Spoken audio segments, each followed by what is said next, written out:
I love this shot. Me too. So good. The steps are so...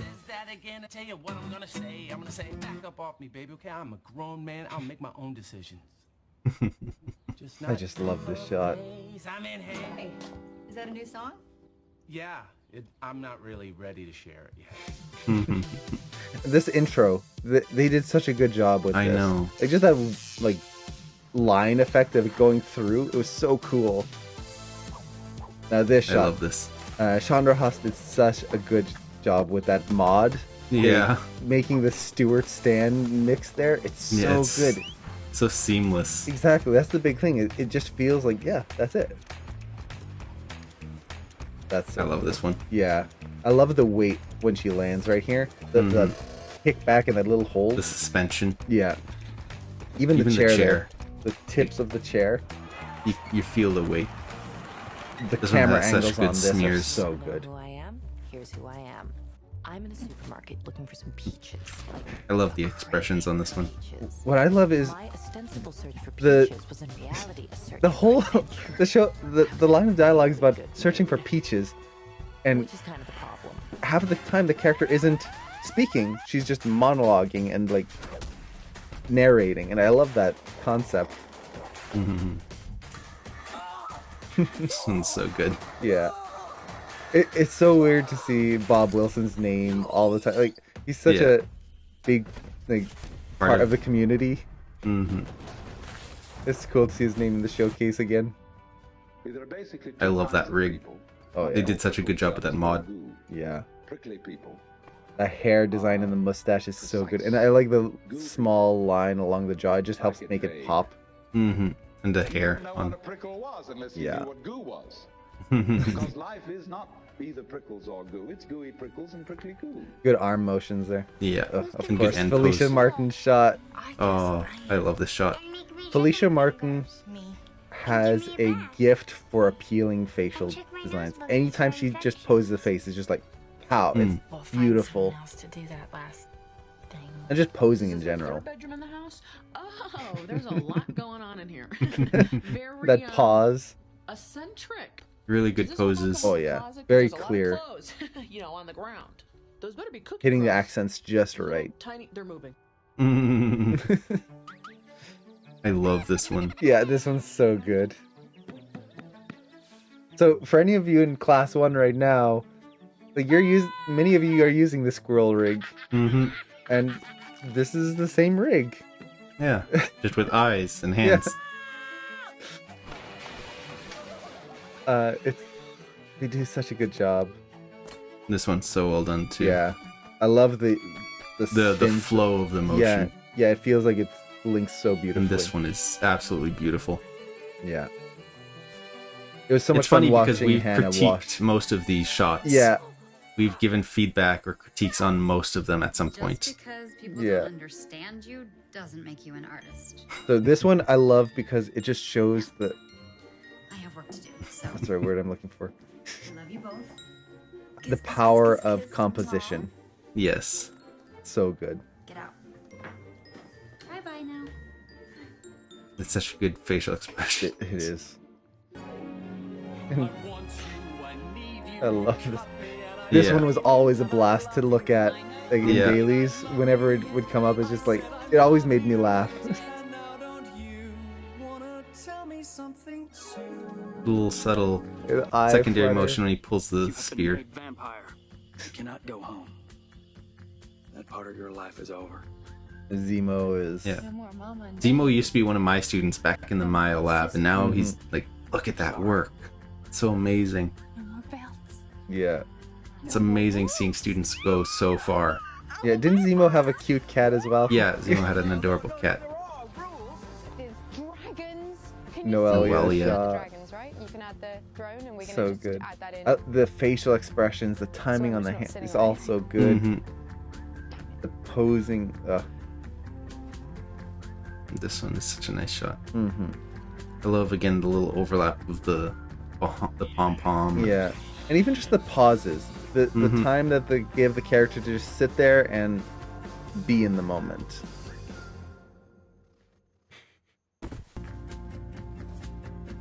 So good. Yeah. Such a good shot. I love the credits play. Hmm. So good. Oh. I'm in here. Okay. So good. That's the real. the We ended AM up showcase. talking over Yeah, I a lot of it, apologize. but I just couldn't help it. It was so good. Yeah, if you guys want the uninterrupted version, you have the link to watch. Yeah, let me post the link again. There you go. Look how fast that was. I know. I mean, I had it ready the whole time. So, let's see. Someone mentioned in the chat. Let's see. AM Showcase. I feel like they didn't do the last year. Yeah, No, they there was did- a showcase last year. Yep. There's a showcase every year. Mm-hmm. And then someone mentioned, are the arms 2D on the squirrel shot? No, those are rigged arms. I think it was right here. Yeah. Those are little tiny rigged arms. And rigged Like that. face. Yeah. So by I don't know- default, this squirrel doesn't come up with a face, but the animator here just made these simple little arms and simple eyes and a brow and just kind of attached it there. Yeah. And this is something that a lot of people, you don't need to do because this is an advanced skill. Many of you Mhm. might not have modeling and rigging skills, but if you do, it's something that you can add to your Yeah. characters. And something like this, so he eats the things, like he's got these cheeks here. That's just spheres. Yeah. Just take a polygon sphere, put it on the face, and there you go. You've got cheeks. You Mhm. could do this with any character. The same thing, like if a character is going to put their hands in a pocket, you don't have to have cloth deformation. You don't have to have a whole bunch of complex, like whatever. Just take a polygon sphere, constrain it to the pants, and put the hands in there, and it'll look like a pocket. Yeah. Done. So it's a lot of little tricks, but it works off, and then all the smears and everything. But we're gonna get to that. Yeah. We'll Get go to in that in a order here. The first off is Matei's shot. Yeah. So let me mute this for now. So this shot was an absolute blast to see every single week. Whenever Yeah. Matei would jump in and show this, it was so good. Matei is one of those people that, similar to like Felicia, like I mentioned, he touches a pose and it's gold. He really has a great understanding of all the principles of animation, the posing principles. Just these expressions. Mhm. And the other thing is that a lot of these students, the things that help push them to the point that they're on the showcase, is that they don't just do the notes. So, for example, a lot of times you will see animators, and this happens in the industry as well. Mhm. They will get a note from a supervisor, or if you're a student, get a note from a mentor, whatever. And it's like, okay, I'll apply the note. I'm done. Let's wait for the next notes. Yeah. Which is okay. But part of it, of learning and improving and really pushing your shots, is that you need to push the shots and Yeah. try new things and go further than just the notes your mentor is giving you or your director is giving you. Well, something to keep in mind when you're getting critiques on notes in Animation Mentor or even in studios is they're giving notes on the things that stand out most. Mm-hmm. It's not the comprehensive list of everything wrong or everything that needs to be improved. It is the things that stand out most that need to be addressed. There are still other things. There are still poses that can be pushed. There's still expressions that can be exaggerated. There's still motions that can be cleaned up and refined. You can still keep working on your shot and pushing it further than the few things that got pointed out. And that is the challenge of being an animator, a student or a professional, is you have to be able to criticize your own work and push it. Mm-hmm. So don't, like Bo said, take the 1 or 2 or 3 notes that your mentor gives you and go, well, that's the only thing I have to do this week. Yeah. And then on top of that, like with this shot, one of the things I loved most about looking at the shot every week was Matei would come in and he'd have a new variation where one week he had tried one acting choice and then the next week it would be totally different. And he changed it up and pushed it in a totally different way that worked better. Mm-hmm. Sometimes the first choice that you have, and you might have animated a good chunk of it, it might not have been the best choice right from the start. Doesn't mean that it's inherently bad on its own, but it's not the best choice. And something that you see a lot in studios is iterations, where shots will evolve and change and ideas will evolve and change. Now, you don't want to make huge changes out of the blue and just rework your entire shot every time. And yeah, every time, because you're never going to advance. But don't be afraid of trying things out and then sharing both versions with your mentor and go, okay, which one works better? Same thing at a studio. You're not going to change half the shot and go, hey, director, here's the new one. And they go, what the heck happened? This is not what I approved. You'd have two versions go, okay, I think this might be stronger. Mm-hmm. So, like I said, seeing Matei's work every week come in like that was so much fun. Now, one thing I did want to mention, and this is something you'll see throughout the showcase here. Pretty much every showcase shot has characters interacting with the environment. This is something Bo and I really encourage people to do in their work, is not just have a character standing alone in a bubble. Just maybe they have props around them, but they don't touch them and they don't interact with anything.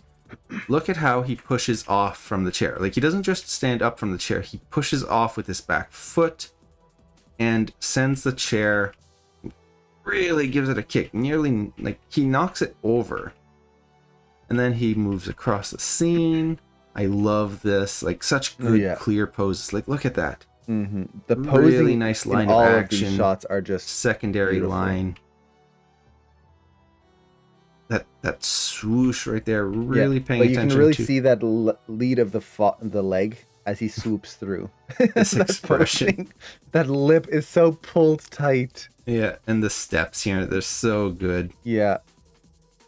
And they're very simple when you look at the steps. Yeah, and then he kicks more things. He's interacting with the environment all the time. And then, like, he turns around, he plays this bit. Got the mirror there. Yeah, the mirror, which is really well done. Someone was asking how he did it. Yeah, I actually did a demo on how to do this effect. Essentially what you do is you take your rig and you create a duplicate, but an instant duplicate of it, which then you can mirror and kind of just reverse the scale. You've got a mirrored rig that follows along with your main rig. So you can do this in your scene. And I did a full demo on how to do that on the stream. There should be a video on that. But then, like, she comes in, and again, he's interacting with the environment. He's putting the guitar down. Well, even her, she had the basket in her hand. Yeah, she wasn't just in a void. She's not just standing there. Mm-hmm. It's a lot of really great shot interactions, which not only make what he has here, which is already really good posing and really good acting. Like, I love his facial expressions. The poses are so good. Mm-hmm. And he pays attention to the fingers as well. Like, look at that curve of the fingers. Mm-hmm. You really get that nice swoop. But what really helps push the shot is the interaction with the environment. Mm-hmm. It's environmental storytelling. Yep. Is there anything you wanted to mention on this? Yeah, there's a few things. So one of the things I really love about this, and it's something that students don't take advantage of nearly enough, is making small modifications to your rig. Yeah. Now, modifications, when students think of modifications, is adding hair and hats and clothing and all of this cool stuff. Mm-hmm. Look at this rig. What's modified about it? The hair is definitely different. Yeah. But the clothing is just a different color. He's wearing the same clothes as the typical jewels. They just changed the color. The only thing that really changed, but it makes such a huge difference, is the face. And the thing that really changed with the face are the eyes. He scaled down the eyes just a little bit. It's not like he remodeled the face. He didn't do anything like that. Technically, I think the nose has been lengthened a little bit. Yeah, the nose is slightly changed. But the big thing is he just scaled down the eyes just a little bit. Yeah. And that completely changes the feel of the character, gives him a more realistic proportion. Yeah. And then push it a little bit further. change the nose and the chin. I've demoed that quite often. It's just a blend shape. Yeah. You make a small adjustment, done. And then you can always tone it in and out. And then he also scaled the head down, I believe. Yeah. Yeah, the head's a little smaller. Making it more realistically proportioned. You can do this with the rig yourself. It's not that difficult. Mm-hmm. And it can really help change the shot from being like the typical Jules with a bigger head, the more cartoony proportions, to a more realistic design. And just a unique character. And if you have two of the same rig, and this isn't just Jules, this is any rig you ever animate with, making those small changes can really make a new character and give you more options. It's not just Jules talking to Jules. Yeah, or Aya and Aya, or whatever rig, Malcolm and Malcolm. And then lastly, this is something I love, is he changed the teeth. And teeth have so much personality. Everyone's teeth are different. Some people have very straight teeth. Some people have crooked teeth. Some people have larger front teeth. Some people have very dramatic fangs. There's all sorts of variations in mouth design, I guess you could say, or tooth design. And it's one of the really easy things to change on a rig, because you can just select the geometry of each individual tooth and just scale it. Yeah, scale it or change the vertices a little bit. And it adds so much, because it just gives that extra, again, little character. So now, in terms of animation, does that change the final product and like the actual overlap and spacing and timing? No, not at all. But it makes the shot stand out, which I really love. And then I think the only other note that I wanted to say here is, we talked about the posing, and you can see like the line of action, everything is just so great. But another element of posing that Matei does so well is he uses the face range very, very well. Yes. The brows, when they go up, they go way up. Like, look at that. They're going right into the hair. When they come back down, we can see it comes down a little bit there. And then we have that range. So it goes to the hairline and then back down. Oh, like back when he's doing that side scuttle. Yeah. Yeah. Well, even here, like, look how low those brows are going. His brows are over the eyes. And he's got smaller eyes than the normal Jules. So that means his brows are really low. Yeah. His mouth goes up and down. Look at the top lip here. How look tight how that gets. The range between his nose and his upper lip. Like, look at that. Super tight, super small. And then wide. One thing I always look at, and I mentioned this before on stream, is just watch the mouth corners and make sure you have a range in there. Yeah. Where by default on a typical human, if you look at the mouth corner and go straight up, you reach the middle of the eye. And on rigs, it's similar. You're always going to have some sort of kind of midpoint there. And what I look at in my shots is that changing? If my character is smiling and doing all of these expressions, but it's always kind of lining up to the center of the eye, that's not interesting. You want to push those. Make that very small. Make it much wider. It'll push that range. Doesn't mean that the mouth is constantly going in, out, in, out, in, out, but that you have that highs and lows, wides and thins. And the same thing with the up and down.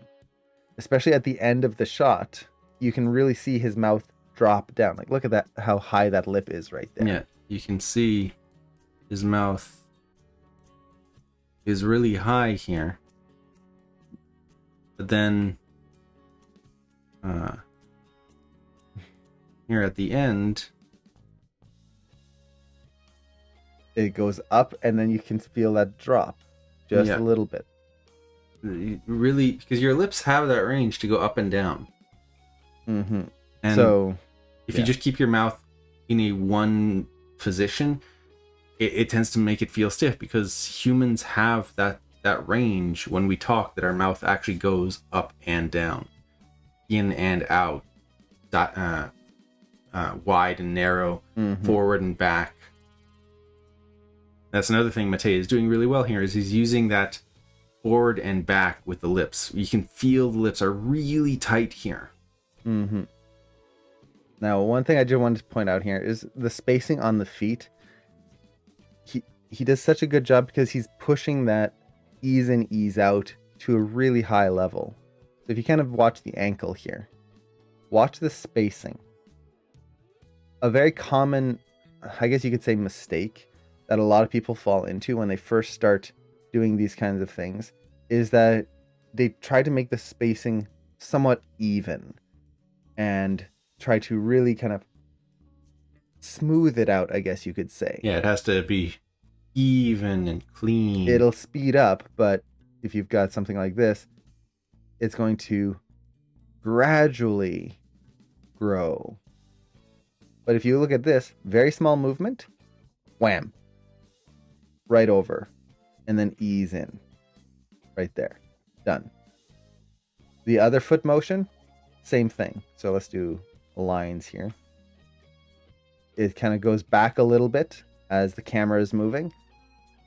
Forward, wham, forward, and then there you go. So when it travels fast. This one again, a little bit of forward motion, wham, then ease in. Yeah, so you really feel that like quick step. Mm-hmm. So instead of this fast motion where the foot is like doing this quick scuttle, if it was too even, what you would get is just this kind of, and it would just feel like he's kind of sliding across the ground. But with that exaggerated spacing, you get that fast, just like a tap dance effect in a way. And then another thing you get that really helps with this is watch his upper body when he goes through. Like, see how he goes up and down? His body is bouncing. Mm-hmm. He's got this bouncing ball mechanic in there. Yeah. But the head is stable. His head isn't going up and down, so you can focus on the face as he's doing this. Yeah, it gives a nice cartoony kind of feel there. Yeah. But even then, like, his hips and torso are going up and down, and that really adds a lot of that weight to his steps. And you get this nice lead of the body here going up as the head kind of stays pretty much in place. It just raises a little bit, and then everything goes up, comes back down. And look at how his legs take the weight. As he lands, you feel the knees buckling in to kind of anticipate and push him up again right through here. Very nice. Yeah. Shall we move on to the next one? We could spend the whole thing just talking about this one. And there's a question, what does it take to make a shot like these? A lot of feedback, yes. Feedback is always helpful. But honestly, the thing that's going to get you good shots is studying. That you have to study your reference. You have to shoot reference. Don't be afraid to make changes. Don't be afraid to wipe out a whole section if it's not working. The amount of times Matej reworked that walk to the side. Yeah. That was not his first attempt. He did a first pass. It didn't work. He did a second pass. It didn't work. He redid it. And that's going to be a common theme in a lot of these is what made them good is that they redid the things that didn't work. And as animators, it's very hard. It's very hard to go, oh, I have to redo this whole section. Ugh, why? But you have to do it. If you don't do it, you're just going to have a shot that's okay because you never fixed the thing that needed to be redone. Yeah. So that and studying and just really doing a lot of understanding, I guess you could say. It takes time. It takes practice. Like, this is not something you're going to achieve in one day. But yeah, it's and just taking time to learn things like composition, framing. Like, you can really see how well composed this shot is in terms of like the rule of thirds and balancing the shot. Yeah. So that's something that taking a little time to learn that is going to be very helpful. Yeah. It's not just slapping a character into a scene. Oh, sorry. What was that? It's not just slapping a character into a scene, putting your camera and going poof, it's done. Now you can continue, Bo. Yeah, I was just going to say, you could have the most beautiful animation like this, but if the character is like way off to the side here and we don't see it, and our focus is all in the wrong spot, it's not going to matter. Or if it's like he's just center focused in the shot, Yeah. it'll be just very boring because it's just, okay, is this interesting? Mhm. Not really. Or if the camera lens is all wrong. Yeah. But yeah, this shot is great. So Yeah. let's go to the next one before we get caught too much on this one, which is not a bad thing. This intro, I love Yeah, that. I love that effect. It's such a cool effect. And then you have the little spike there. Yeah. Little teeth. Yeah. Really well done. Yeah. And then I love this. I just love these kind of 80s effects. yeah, neon and It's nice to see colors. yeah. Okay. Now, this shot with Chandra Haas, again, going back to what we were saying about interacting with the environment. This shot is all about interacting with the environment. Taking the garbage, knocking the green can. Like, he interacts with everything here. Yeah. And it's so good. Even when he lands, look at how he lands, and you feel it squash in the garbage can, whoop, and then Or it just one bounces frame. back. Yeah, it's just one frame, but you feel it. You get this little boom. hmm Even the truck, the whole back end of the truck drops down a little bit. Yeah. So having your characters interact with the scene, interact with objects, will make the scene feel a lot more. I love the fact that the truck comes in at an angle. Yeah. Like it's only driving on two wheels as it takes that corner. hmm And the great overlap afterwards. Yeah. So good. That's such a good touch. hmm Now, another thing I really love about this shot is Chandra Haas uses a lot of, what's the word term I'm looking for? There's a term for it. Like all the lines, and it's not smear frames, but like, for example, here, this is a smear frame, which he uses very well. But then, like, he grabs that here, Really you get great a use of smear, smear frames. but right through here, when he lands, Yeah. like you get all these extra lines right here as he hits. Right there, it hits, got a lot of smear frames, but then When he whistles, when he Oh, yeah, lands those- right here, pew, pew, pew. impact lines. Yeah, impact lines, that's the word I'm looking for. You don't have to do that, but you can see Like he how- literally turns into a ball right That's so there. cool. Like that's such great use of pushing. Like I Just see a shape lot of design. students, they're always afraid to push their characters beyond the pose, especially when you're trying to do cartoony work. Like look at how far he's pushing it. When you're doing cartoony type shots, it's thinking less of your character as body mechanics and thinking more of it as lines and energy, because that's what he's doing here. When he's standing here, like what he's doing is he's thinking of, okay, he's hunched here, so you're in your regular pose, but when he jumps, it's not about the mechanics of it so much as what you want is that boom, that strong line of energy. So that's what he's doing. He's turning the pose into a line of energy. When he gets up into the air, it's not just about getting into like, aha, like pose with the arms out kind of thing, head here, maybe leg up, kind of like this. Like it's not just this kind of pose, which could work for a more like realistic type shot. Instead, he wants that feeling of stretch and then squash. And he literally turns the character into a ball. And then when he comes out of it, again, stretch. Well, it's that idea of just exaggeration. That's really what it is. Like one of the principles of animation is exaggeration, and he's using it very, very well. So, for example, like there's a question: how do you do such a cartoony shot with reference? Like, how would you shoot something like that? Well, one, you can shoot the reference and do the motions. Like in this case, it would be a jump backwards. Yeah. That way you have some of the mechanics in there. How is your body moving? But then you exaggerate it. So what this is lead and follow. He's leading with his chest. That's the part that's moving up first. And they just push it further and let the hands drag further behind. That's it. You push it to an extreme. And As oh, sorry, go to ahead. know how to push it, that goes back to your animation principles. Think of your arcs. Which direction is he going? He's going this way.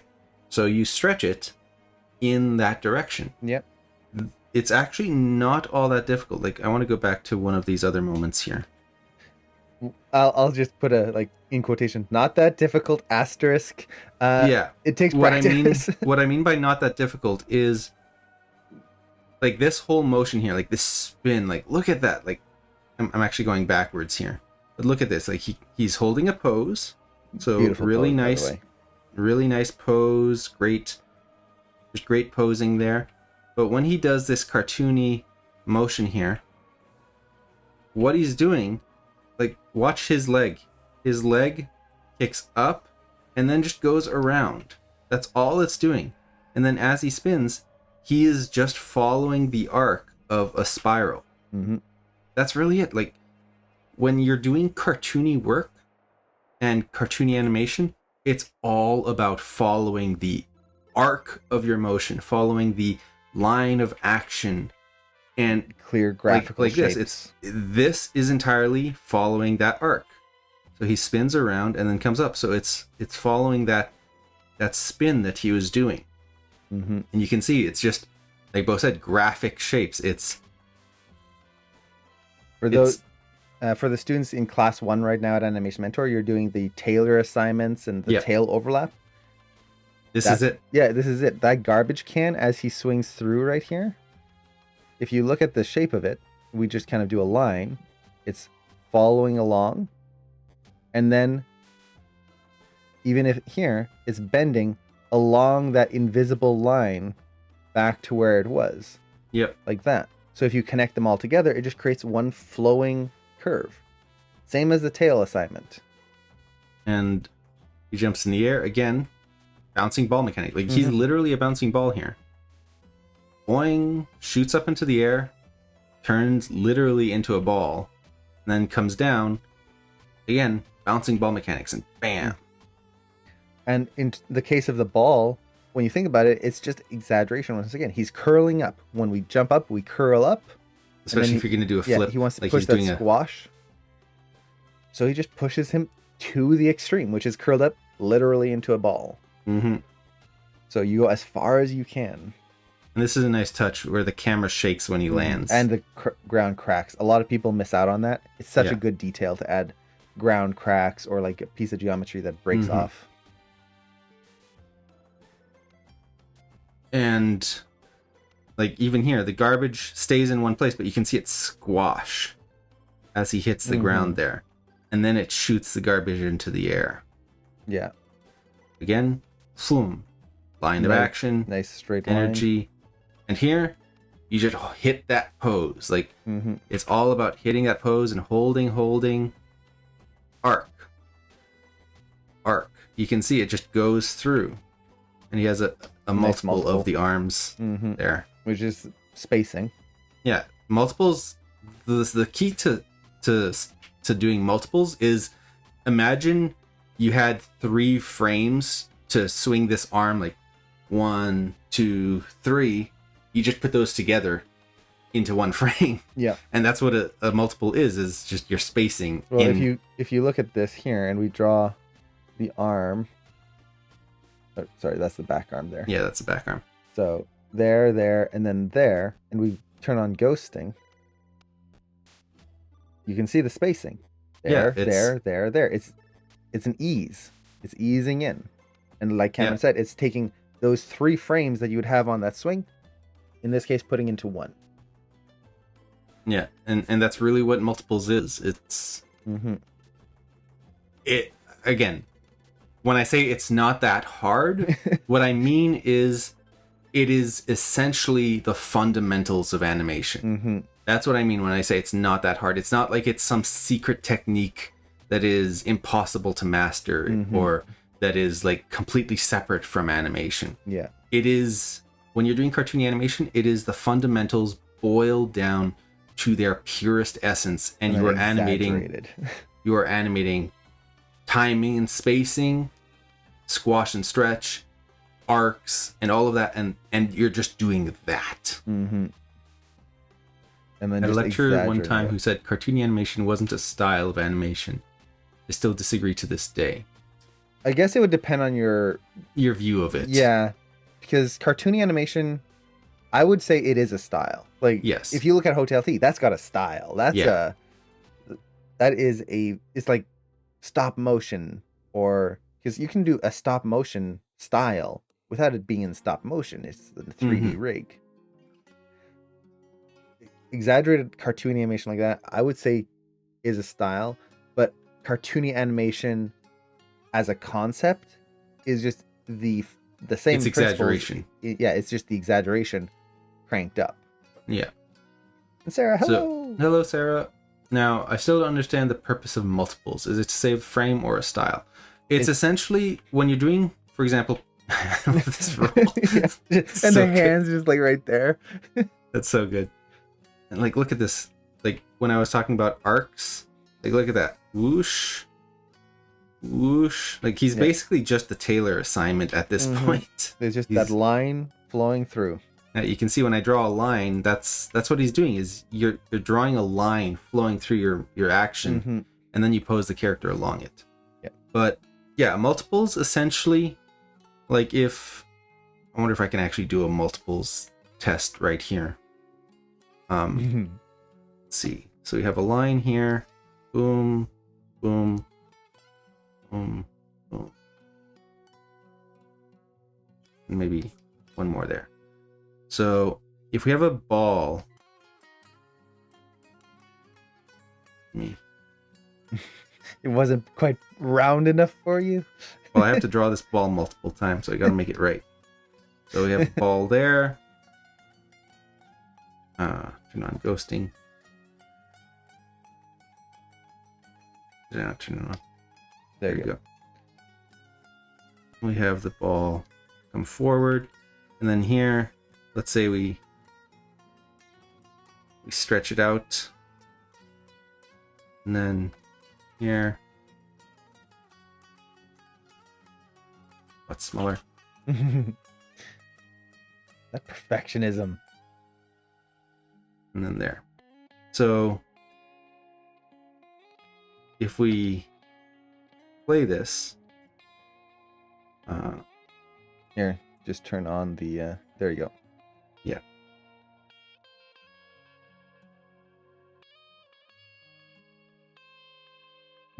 Yeah, that won't read well. Well, you can just. Yeah, I'm Scrub gonna through. frame through it.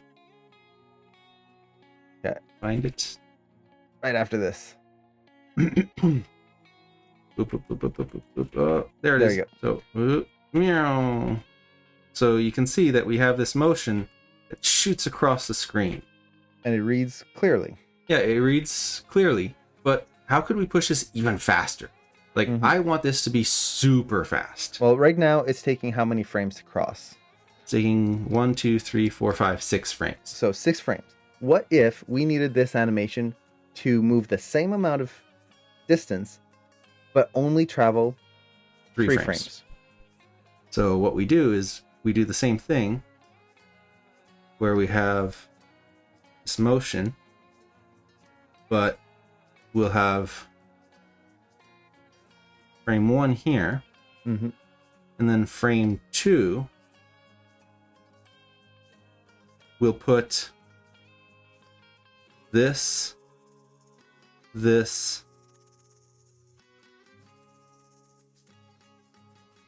and this.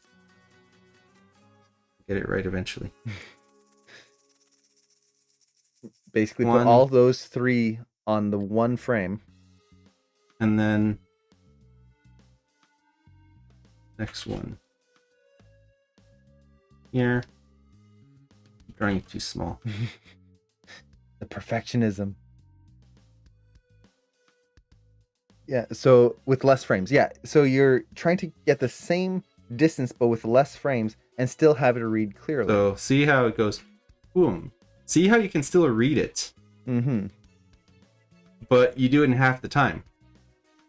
Because you are essentially just taking all those frames that you did, you put it on one, and your brain reads it as a Mhm. super quick motion. Otherwise, what you would get is, okay, I'm pop. going to reduce my amount of time. So I have to remove the amount of poses. You would get a pose there, and then one pose in the middle. Well, let's do this out. Yeah. If we get rid of my my drawing. So we'll put one here. Mm-hmm.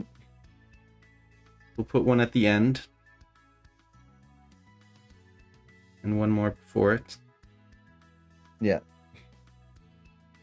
And look at that top one. Does that top one read? Maybe erase the spacing charts so we can see it a little bit more clearly. Eraser. Increase the size. Oh, you're doing it. Yeah. Fine. Yeah, I did tiny eraser. It was taking too long. Okay, there we go. So if we look at that concept now. Well, actually, I drew this on the wrong frame. So, got my brush again. So essentially, like Cameron's going to show here, is if we don't use the multiples, what's going to happen is our eyes won't be able to keep up with the object. Be like one here. I would just try doing it in 3 frames because you're doing a 4 frame. Yeah, you're right. I'm doing a 4th frame. So just delete the last 2 and yeah, so we want that same timing. Yeah. So I'd remove this one. I'd have one. That should be right near the end. This one? Yeah. Yeah. So this one would be the ease in. Yeah. Right where you have the that one. And that would be the end basically.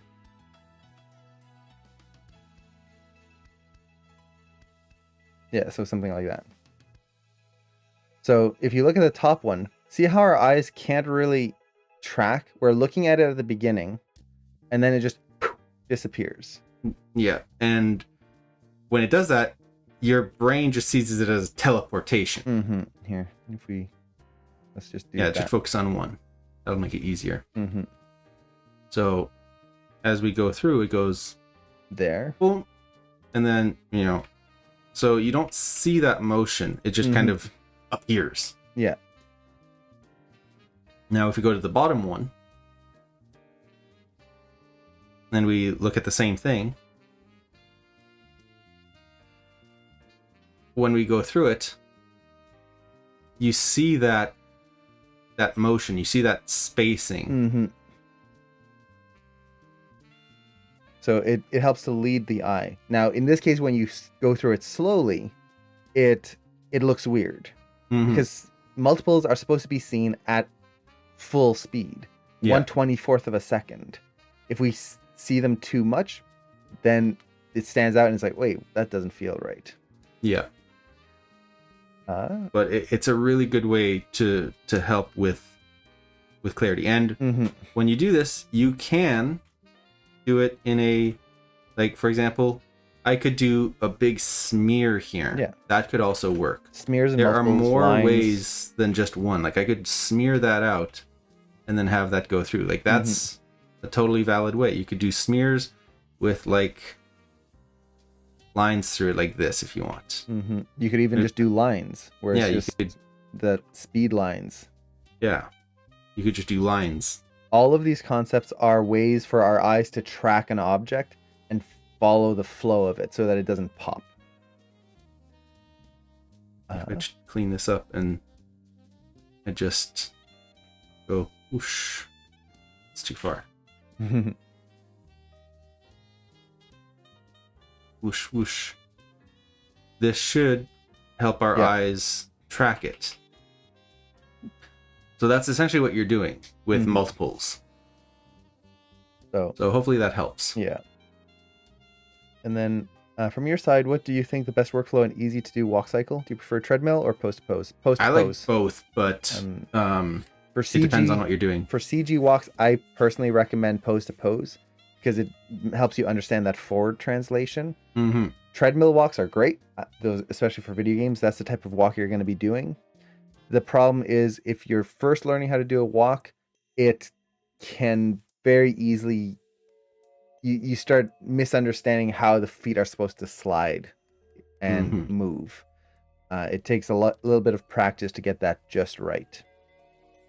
So in general, I recommend post pose, but that depends on the person. Everyone's different. Everyone understands them differently, and it depends on your mentor. Which and one I they also want recommend you to do. learning both. Yeah. Like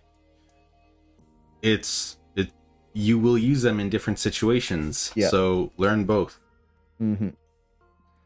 So let's keep going with this. Yep. Nice. Now this shot. I remember this when he first started working on it. He did such a good job. Like he's really improved this shot to the point where it's like, this is just awesome. Oh yeah. Like look at that weight. How it holds. It hits down, and again, it's that breaking up of action where this could easily, she could hit and everything just goes down at the same time. Instead, she hits, we feel the back end go down. Let's do a different color here. The back end comes down, the front end goes up, which is kicking the front tire out forward. But the back tire hasn't reacted yet. Now it hits all the way down, and once it has, it pushes that weight down and over, and you get a little bit of anticipation to the forward rocking here. So it's got this layered effect right through there, and it's not just down, forward. Yeah. This is all about like energy and the direction. Like it's like how she goes forwards, backs, and then forward. It's all about that flow. And then this is just so cool. Like really good use of like full body mechanics, and don't be afraid to turn your character upside down. Yeah. Like this is very tricky to animate. Usually when people are doing something like this, I recommend using an IK spine because unless your character has a reverse spine, this is going to be very tricky to do with FK. But they did it, and it looks so cool. It's such a unique moment. Like, how many times have you seen that happen in a shot? Yeah. And I think your camera's frozen. You're looking down so sadly. Yes. Let me reset that here. There you go. So it's a really cool, a very dynamic way of doing it. And I love how, like, as she reaches up, you get a little hang time, that bouncing ball. Whoop. Yeah. Before. I remember giving that note when he was working on this, was think of the bouncing ball. And that really is what sells this, is that bouncing ball principle. And then the pendulum as well. Like, this is literally the pendulum and the bouncing ball assignment and the Taylor assignment. Like, that's it. And I also love, again, interacting with the environment. Like, you have this guy up there taking his cup off the ledge, and her feet go right there. Yeah, right just where as the he cup lifts was. the cup. Like, that's such a subtle detail, but adds so much to the shot. Like, you didn't need the whole road closed and construction worker, but it gives you a place to look. So as you go through the shot here, like, you're watching the character. She jumps up, and as she leaps up, your eyes follow that direction towards this person. So as you watch, you go, oh, like, there's something up there. It's bright yellow. It stands out. And then as you watch her swing, you continue watching, but you're still aware of what's up here, and her feet lead up again to that action. So even if you don't fully notice it, it's there in your mind. Yeah. It's not like it's happening off in the corner somewhere that's distracting you. Yeah. And then all of this, like the ponytail again, is just basic really overlapping. And a lot of times we're saying, like, oh, it's just overlap. Yeah. Oh, it's like, I apologize if Well, it makes it sound yeah, it doesn't easy. mean that it's easy or that it's like you just do it and you're done. It means that those are the principles that you're using. That when you learn the bouncing ball, that applies to everything. We see a lot of students when they go through Animation Mentor, they'll do the bouncing ball, they'll do the pendulum, they'll do the Taylor assignment, and then they leave class 1 and they essentially it seems like they leave that behind. It's Mhm. like, that's the baby stuff. Now I'm going to do body mechanics.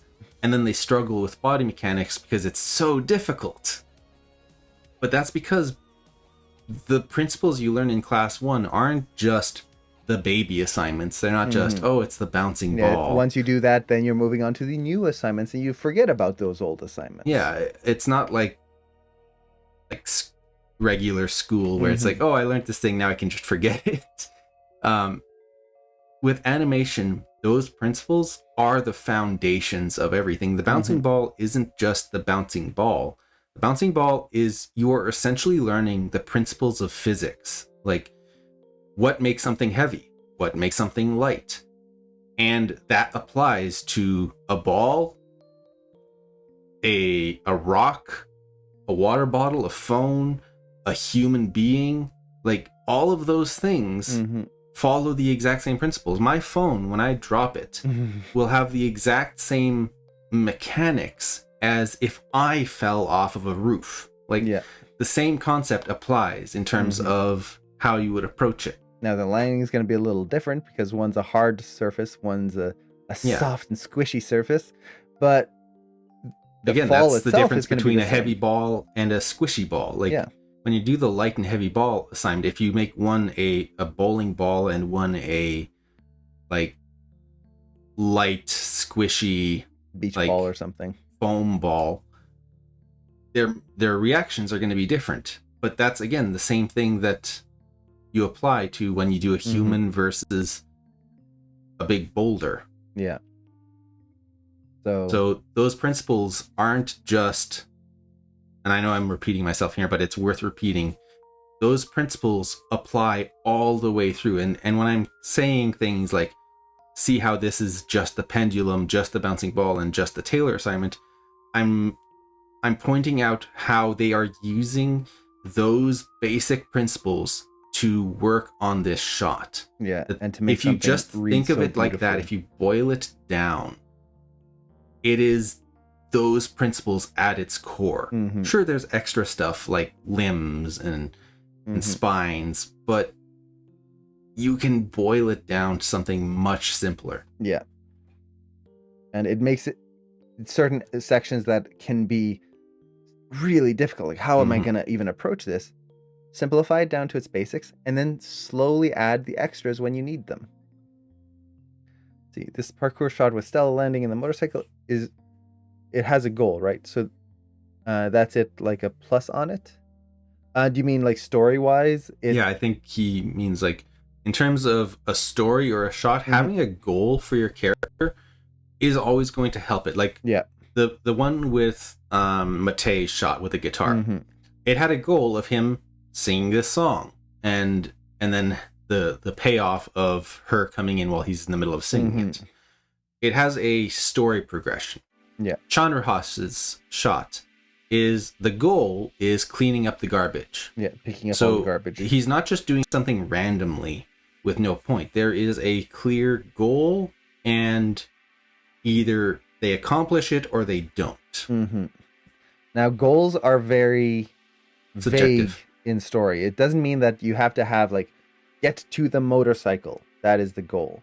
A goal can be a little bit more vague, like with Matei's shot, like Cameron was saying. It's him singing a song and feeling like it's not right. Like the goal is to show him feeling, I guess you could say, inadequate. He sings this cool song, he's really into it, and then he puts it away super timidly. But also the goal is the punchline of him singing the song about his girlfriend and about how he's in hell with her. And then it's like, oh no, it's nothing. And, and the fact that he can't speak his mind. So like great use of storytelling and comedic timing. Yeah. But a goal can be something as simple as a character wants to pick something up. But giving a goal, a clear goal for your character is going to help a shot be... Because if your character just walks in a room and sits on a chair, why are they sitting on the chair? Like, that's fine for a body mechanics exercise. You don't need to go all super crazy on a basic assignment, because the point of those is to learn the mechanics. But thinking of having a goal and having those concepts will help.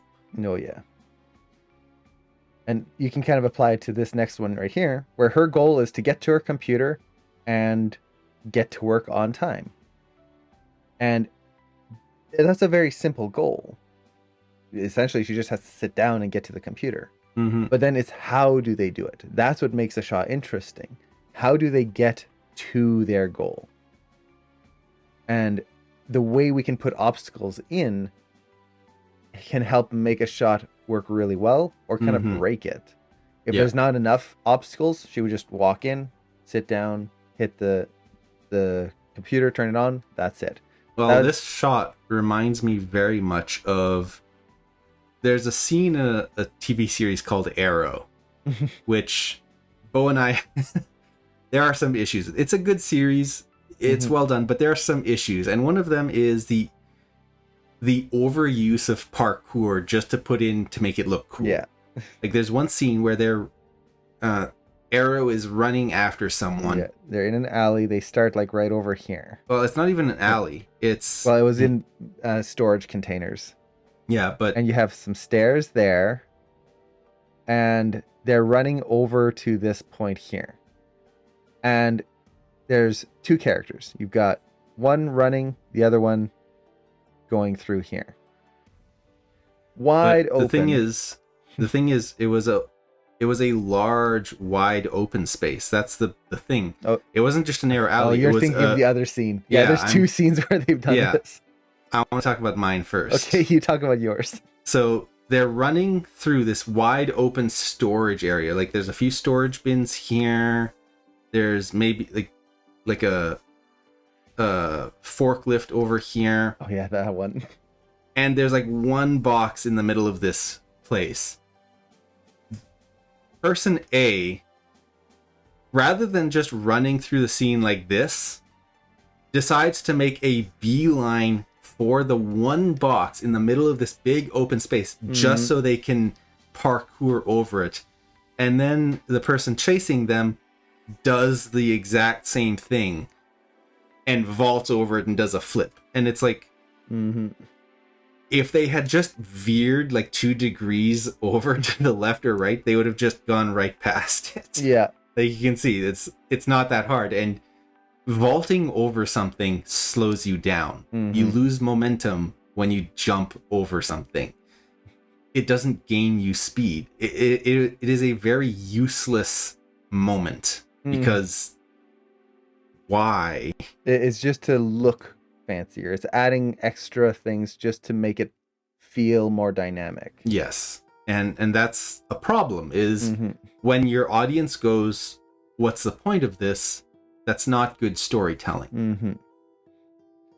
And in the scene that I was thinking of is very similar, where there was an alley and there was a box on the same kind of configuration.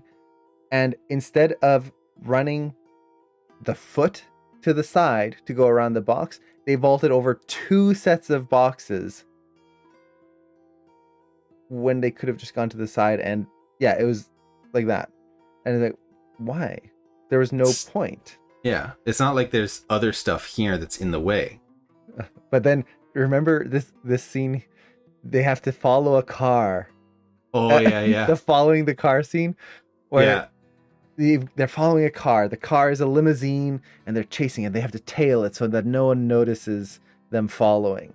And they're on motorbikes. And not just any motorcycle, dirt bikes, which if so anyone has the road, you've got like the car. I'm doing like a front view here. Yeah. So the car is driving along. There's a little mirrors. If anyone's used dirt bikes, they are loud. They're not like stealth vehicles. So instead of following from a respectable distance and going just like quietly and not revving the engine too much, like following like normally, what happens is from a top-down view here, we have the road, we have the car, and there is a gravel pit on either side. And what they do is they ramp their dirt bikes over top the car as it's driving. Like they literally go on top and like jump overtop the car on their dirt bikes like this. Like, meow, and you hear the engine go meow, as they literally vault over the car as it's driving.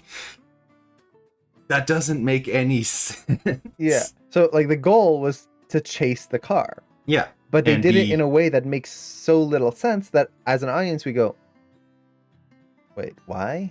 Yeah. And then the sad part was the people at the end went, we knew you were following us. And they went, how? It's like, Yeah. How did you know? I wonder. Yeah. I think anyone could hear a dirt bike vaulting over top of So them. long explanation just Yeah. to go here. Just to go back to this, where she jumps in the window, and sure, she could walk around to her chair, but because she's got all this momentum from jumping through the window, it would take more time to catch herself, stand up, and then go from a stopped position and move around to the chair. In this case, because she has all of this momentum coming through, she's using that to just vault over. They gave And a this reason for her works. to do this. And she vaults straight into the chair. Great reaction of the chair. Yeah. I love So the tilt there. yeah, all of that just to say that this vault, as much as it's excessive in terms of like she could just walk around, it makes sense. So when you add obstacles into your scene, you can't just add them randomly. You can't just Yeah. go, okay, here's an obstacle, and now the character is gonna have to overcome that.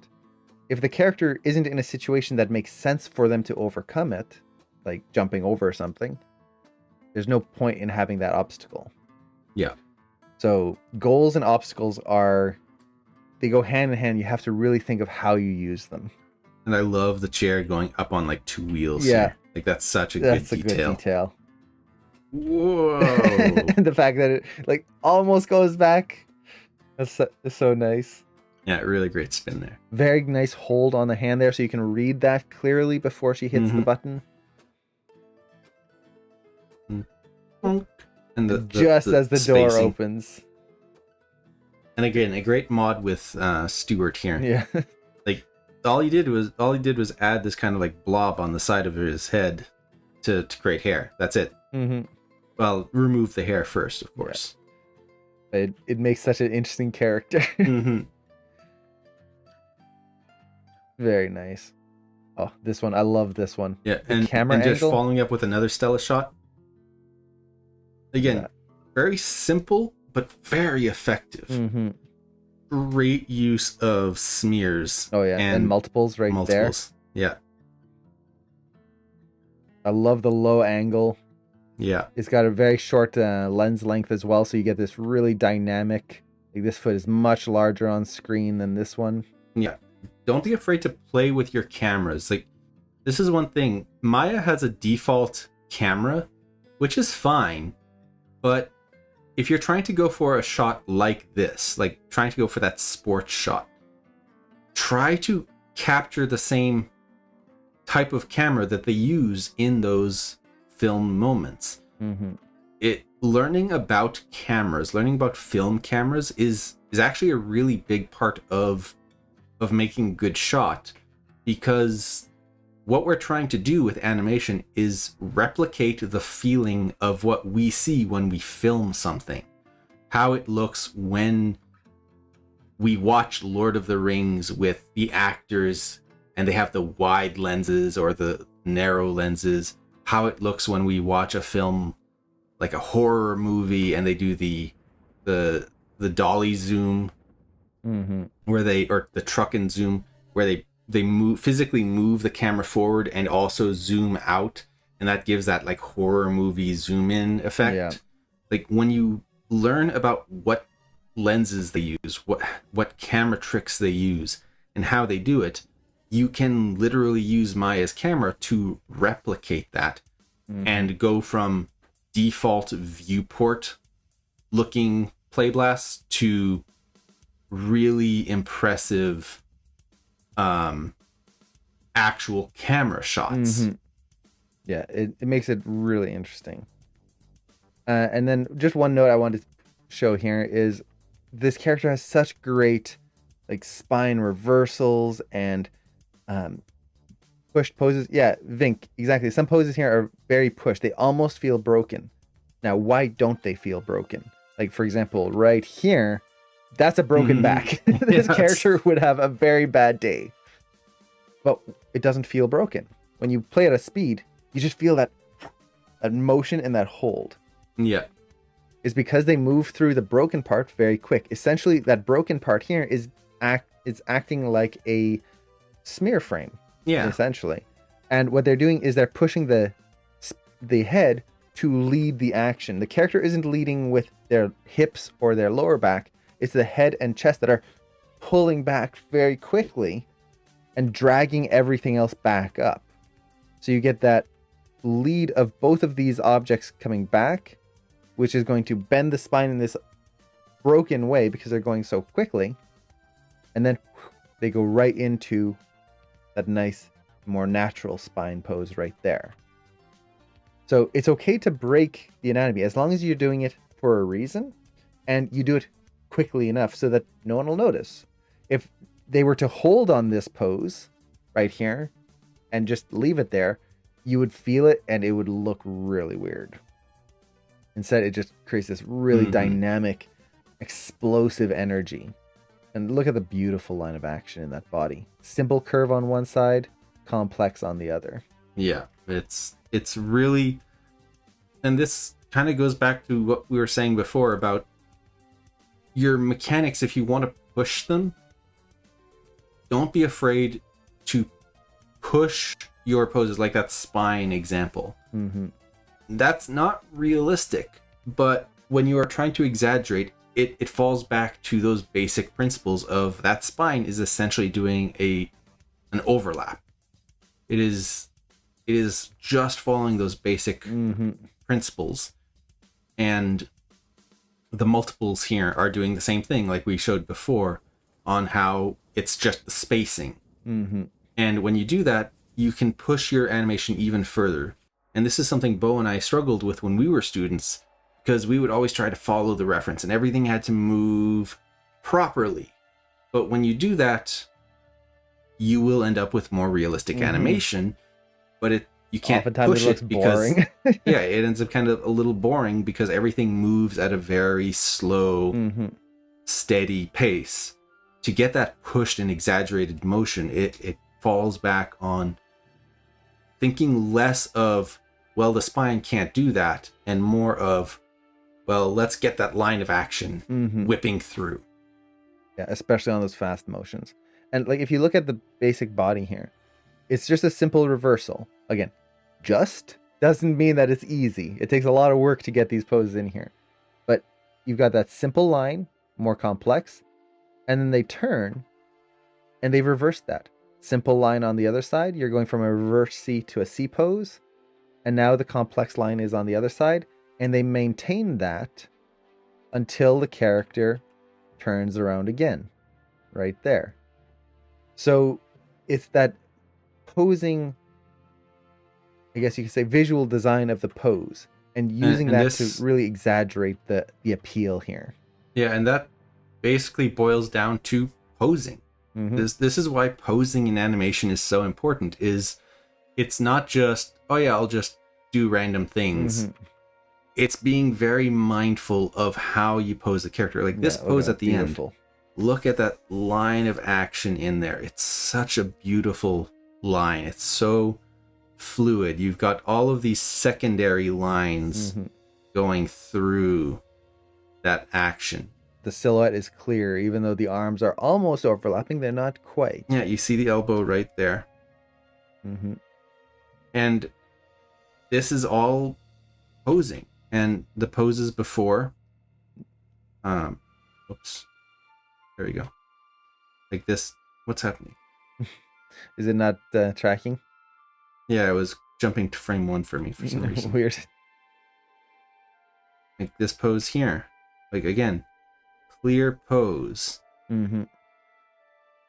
This pose here, clear pose. Like look at like this pose there. Beautiful line of action. Yeah. You've got this energy going through, and it's not just having a character randomly tweening between. Mm-hmm. It's being purposeful with why you're posing a character in your key pose. Mm-hmm. Why are they posed like this? And then purposefully putting in a breakdown Mm-hmm. and thinking of each pose. Describing the action. How does Mhm. the character get from one pose to the next? So that is really the secret to making really good animation, is One of the secrets. one of the secrets, but it is one of the most powerful ones, because Mhm. you can have the most amazing anticipations and overlaps and all of these things. You can understand those perfectly.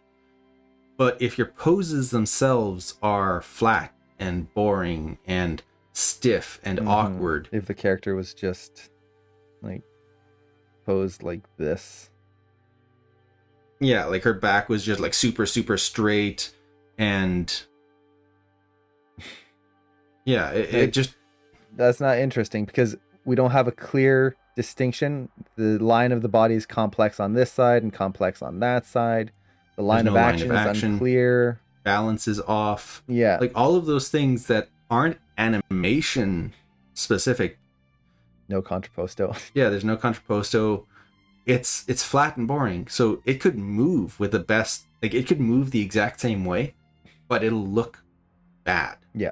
Posing is extremely important, and that's why in Animation Mentor, when you're in class 1 and 2, you do posing assignments, is to Mhm. learn those principles. I love this moment here.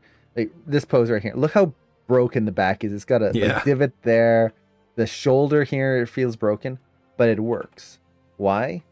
Because it only holds for one frame. It holds for one frame, but also the ball is leading the action. The ball bounces off the ground.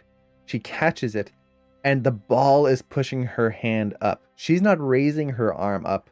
It's pushing it up, and we want that break in there. That's going to add to that feeling that the ball kind of drags the arm up before now the rest of it comes in. Mm-hmm. This is helping to enhance that moment. And this is the concept of breaking joints, of breaking limbs. Mhm. You can have a pose break for like one frame where like the spine is totally broken, or the Yeah. arm breaks, to really whip that energy through. Mhm. Well, like for example, here a moment that you might break an arm is like when a character throws something, like a baseball shot. You see this all the time, where you would bend that arm back too far. Here, it would like bending it back so the elbow is breaking. You could do that. In this case, it wouldn't work because you're getting this nice freeze frame where the character. Yeah, kinda in this holds. case, it's more of a wrist Mhm. flick. But if it was like a baseball shot, you could easily mid throw. Well, like, if you're doing a bend the baseball arm shot back. and you chuck the ball, you'd have this frame here. Rather than having just pose, Mm-hmm. throw, you could break their elbow, Yeah. like lead with the elbow and keep that hand way back, just utterly destroy that shoulder and elbow joint, and then whip the arm in Yeah. one frame. And that'll give a really like boom Yeah, kind of feeling. it'll just be so powerful, Mm-hmm. and no one will notice that it's broken. Yeah, and it'll actually read and feel better. Mm-hmm. And this again goes back to that cartoony topic that we were talking about, with treating the arm as like a whipping overlap assignment rather than an actual arm. Mm-hmm. There's a balance. This is why you have to understand body mechanics. You also have to understand the principles and the design elements, and then you can choose where your balance is. I love this shot. Yeah, it's so well done. So this shot, we talk a lot about animation principles and all of that stuff. This shot, what I love is the concept that they took a line of dialogue. So Madison took a line of dialogue here, and instead of just going with, let's have the character say the line, they told a different story. They had the character narrate the majority of what's happening with only a few moments of lip sync. And this is something you can do. You don't have to, if your character is talking in a scene, you don't have to have the character actively doing the thing they're talking about, or The entire time. just talking themselves. They could be narrating. It could be Mhm. in their head. They could be visualizing something. There's so many ways you can take a dialogue shot and make it something unique and interesting. And Madison did a great job on this. And beautiful facial expressions. Yes, really good Yeah. eye shapes and Exaggerating that mouth shape. Look how wide and then narrow it comes in here. Look how high the brows come up. how far the lips push out. Yeah, and this, I love how you can feel this line here get pulled up as well with the brows. Mm-hmm. It's so good. And that drag of the hands on the table. So we talk about interacting with your environment. Technically, she's not moving anything, but she's still interacting with the environment, dragging her arms across the table. And then you have that little hit right here. Very nice. Mm-hmm. Gives it a little weight. She could easily just be sitting here with her hands to her side. And then what's the point of having the table? It's just there to hide things. But she's interacting with it. She's Like such great yeah, expressions. that expression is so good. Those wide eyes. And the overshoot here. Look how high the brows go before they drop back down. Mhm. Very nice. Great line of action in the face. Great posing in general. Like, look at that full body pose. You really get that nice. It's a standing straight pose, but you see there's that contrapposto in there. There's that line of action. Yeah. It all flows really well. It's not just her standing perfectly straight. Yeah. And then like you have this smile here, like That's such a again, good really pushing. smile. Pinching the corners of the Yeah. mouth helps a lot. Yeah, getting that corner pinch. Mm-hmm. But even just like the previous shots, like I love the way that she doesn't just have the character come in in one single, like at the very beginning she drops down, falls out of camera. This is so good. Adorable. Woo. There's a bit of a multiple there, bit of ghosting, but then she falls down off screen here and appears from behind, and then from there she sneaks back and then Comes appears from below. Like she just pops up from below. So she lands here, appears back there, goes back, and then comes back up from the bottom. Like it doesn't make sense, but it works. It's the comedic timing of it. Yeah. It could have you could have easily just cut this whole section here out. Yeah. And it would have worked, but adding that extra little bit just adds more to the story and makes it more interesting. So, beautiful shot. Mm-hmm. And again, that low camera angle here so that we're looking kind of up towards her. It all feels so nice. Kind of dead stare. Yeah, like the eyes kind of unfocused. That's so good. And doing it with a purpose. Yeah. You really feel that oh no moment in there. Mhm. Now we have this shot here. That's such good weight. Yes. The way he lands here, they just go from up in the air, way up. He's hit the ground. You can see the ground cracking. The arms are dragging back. You can see that they're just kind of full straight, dragging back there. He hits, the arms are already coming down. So we're not showing the contact frame. We're just going right past it. And then the very next frame, the arms are in the ground. Yeah. Boom, boom. And then... And it sells that weight. Yeah. And the whole body, it's not really moving. There's a lot of weight here. It's just sank into the ground and you only have the arms have a little bounce because... A little lighter. Yeah, a little lighter. But this is essentially a bouncing ball assignment. Mm-hmm. This is, imagine throwing a super heavy lead ball, like just chuck it down to the ground. It's going to make a divot in the ground and it's going to stay there. Yeah. That's essentially what they're doing here. This is a bouncing ball assignment. And then you attach two other like smaller bouncing you imagine balls. a sphere here, a sphere here, there, and then one for the foot, and you just have all of these. And then bounce you on the just ground. connect them with like the limb. a limb, like an overlap assignment. It's basically the pendulum. Like if you imagine the robot here, you have the robot body. There's the main torso, and then you've got like arm, bigger arm, and like the hand. This is just a really crude drawing of it. And then legs, big clunky legs. Like it's like that, and there's the head there. What you are doing is you are doing bouncing ball, and you're taking the pendulum assignment from class 1. You just stick it on the end. Yep. That's basically it. Yeah, it's just the pendulum with And- bigger weights at the end. Technically, that's any human. It is Yeah. a very similar thing. And then more pendulums here.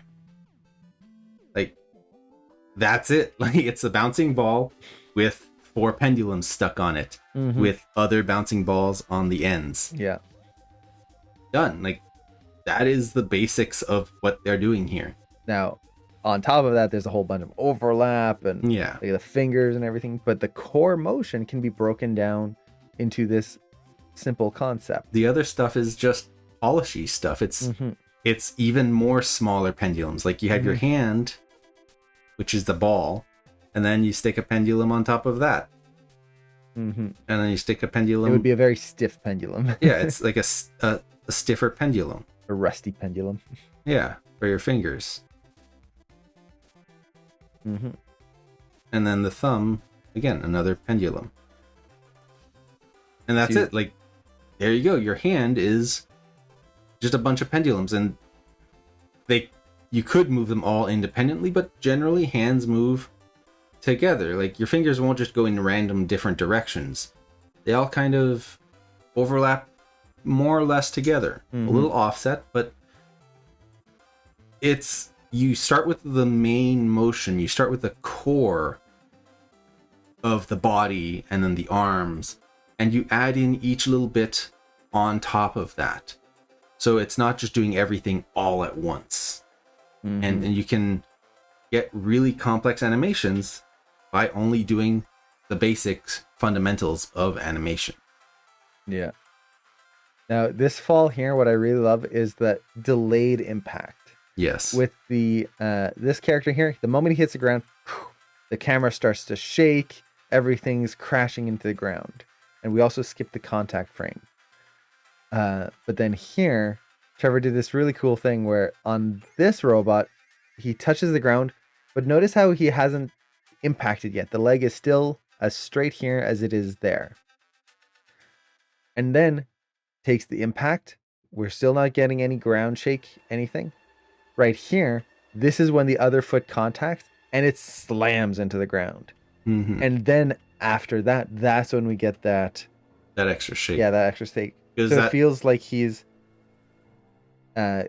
landing, absorbing his weight before hitting the ground. And it Mhm. just creates this nice contrast between the character slamming into ground versus one in control, and then using that weight where he catches it a little bit, slams it forward, and then goes into a jog right away.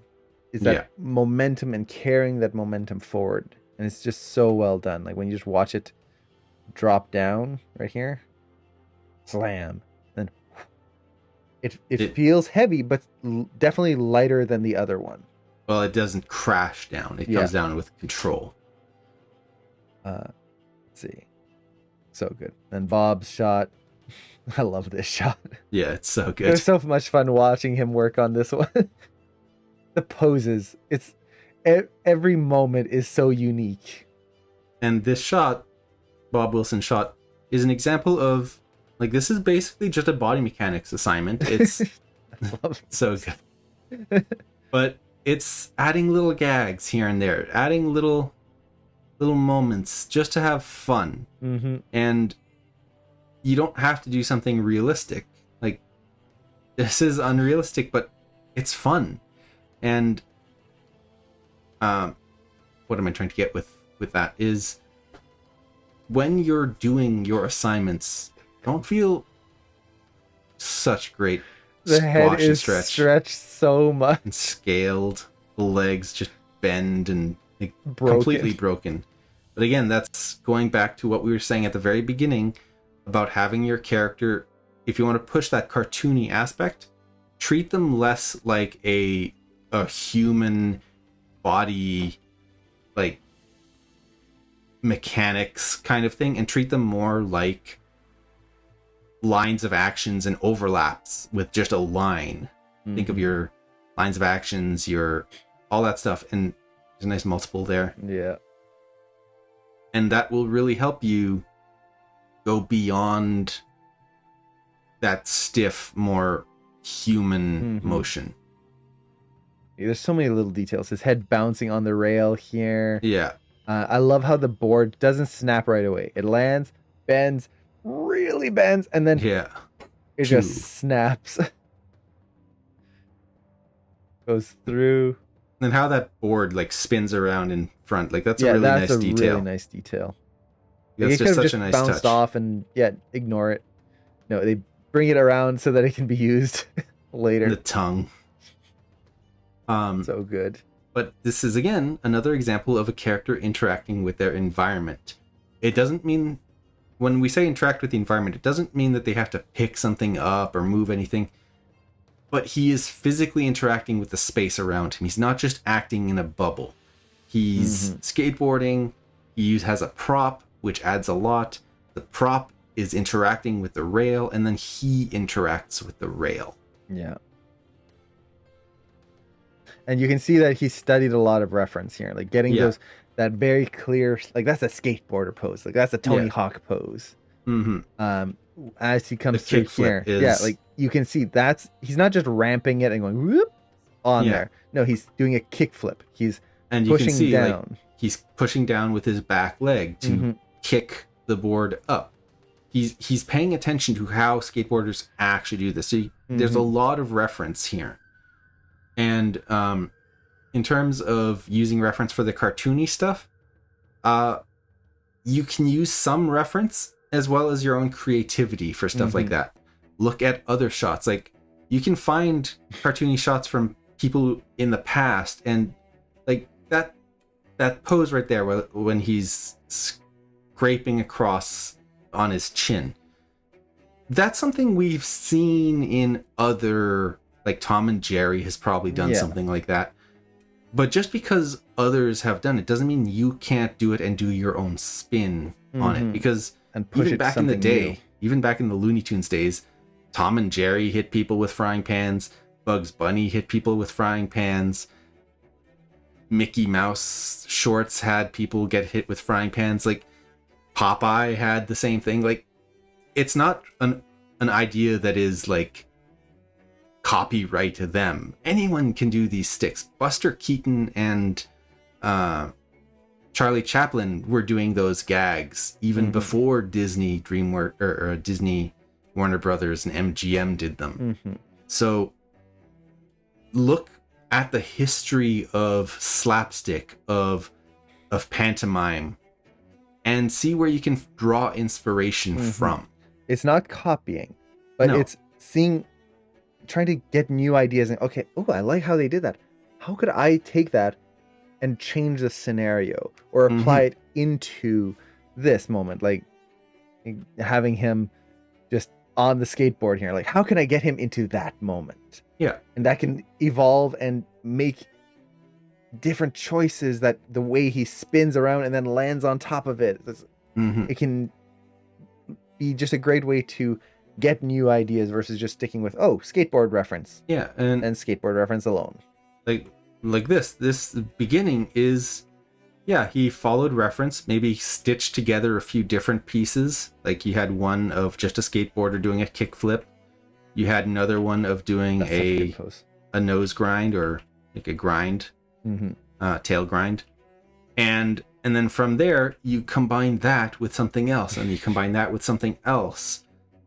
Like maybe this is reference from someone falling off their skateboard, and then you have reference of all sorts of different things that you can combine together, or just make something up at make something up point. at some Especially point. for cartoony shots like this, you just kind of get a concept in there, and then let's make it work. So you're not just taking one reference and just copying it. You're using it as inspiration, and that is what reference is. Reference, the term reference, doesn't mean this is the thing I am doing exactly. Yeah. Reference is something that you are using to get an idea, to understand what it is you will do.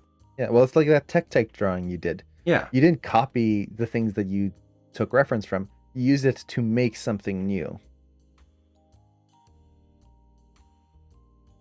So, yeah, I just love this shot. It's so cool. And then there was a comment here. Seeing how well done these guys' animations, it seems like I'll never be able to do the same. That everyone feels that way. So I'm not saying like, oh, you shouldn't feel like that way. It's a hard feeling to get past. I remember feeling that same way when I was in class, and like we would see these people who are doing dialogue shots and all of these cool ideas, and we're struggling just to get a character to walk, to do a vanilla walk with a Bali character with his just one hip and two legs, and like we're getting slipping and knee pops, and nothing looks good, and it's not appealing. And they're doing these 2-character dialogue shots and these dynamic action shots. It can feel like you're never gonna get there. The big things is trying to just learn the fundamentals. Like we keep saying, like, oh, it's this, it's that, it's the bouncing ball. If you learn those and then just add them onto something more complex, and then a little bit more complex, a little bit more. You always want to push yourself. You don't want to just stay in your comfort zone and only do the basic things. But you need to learn the basics first and understand them. Yeah. And the other thing is, everyone starts somewhere. No one started just as an amazing animator right off the bat. Yeah. When you're looking at their work, like the shots in here, these are people who have been doing this for a long time. They are people who started off not knowing how to do any of this, but it took time. And that is kind of the big thing when you're looking at other people's work, is it's very easy to put the mentality that they've only put in as much time as you have. Like, I see this and it's like, oh man, they're amazing, why am I not there? But it's without the understanding of all the work they put in before. Yeah. All the steps and the attempts and the failures that they've gone through. Well, that's kind of a good point. Like, looking at this, all of these shots here. Well, for example, I think the next one right after this, which I just want to say this is really cool. I love that. The great impact.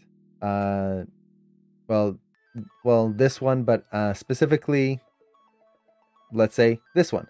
You look at this shot from Felicia, which Felicia is amazing. Like, her animations, I love seeing her animations all the time.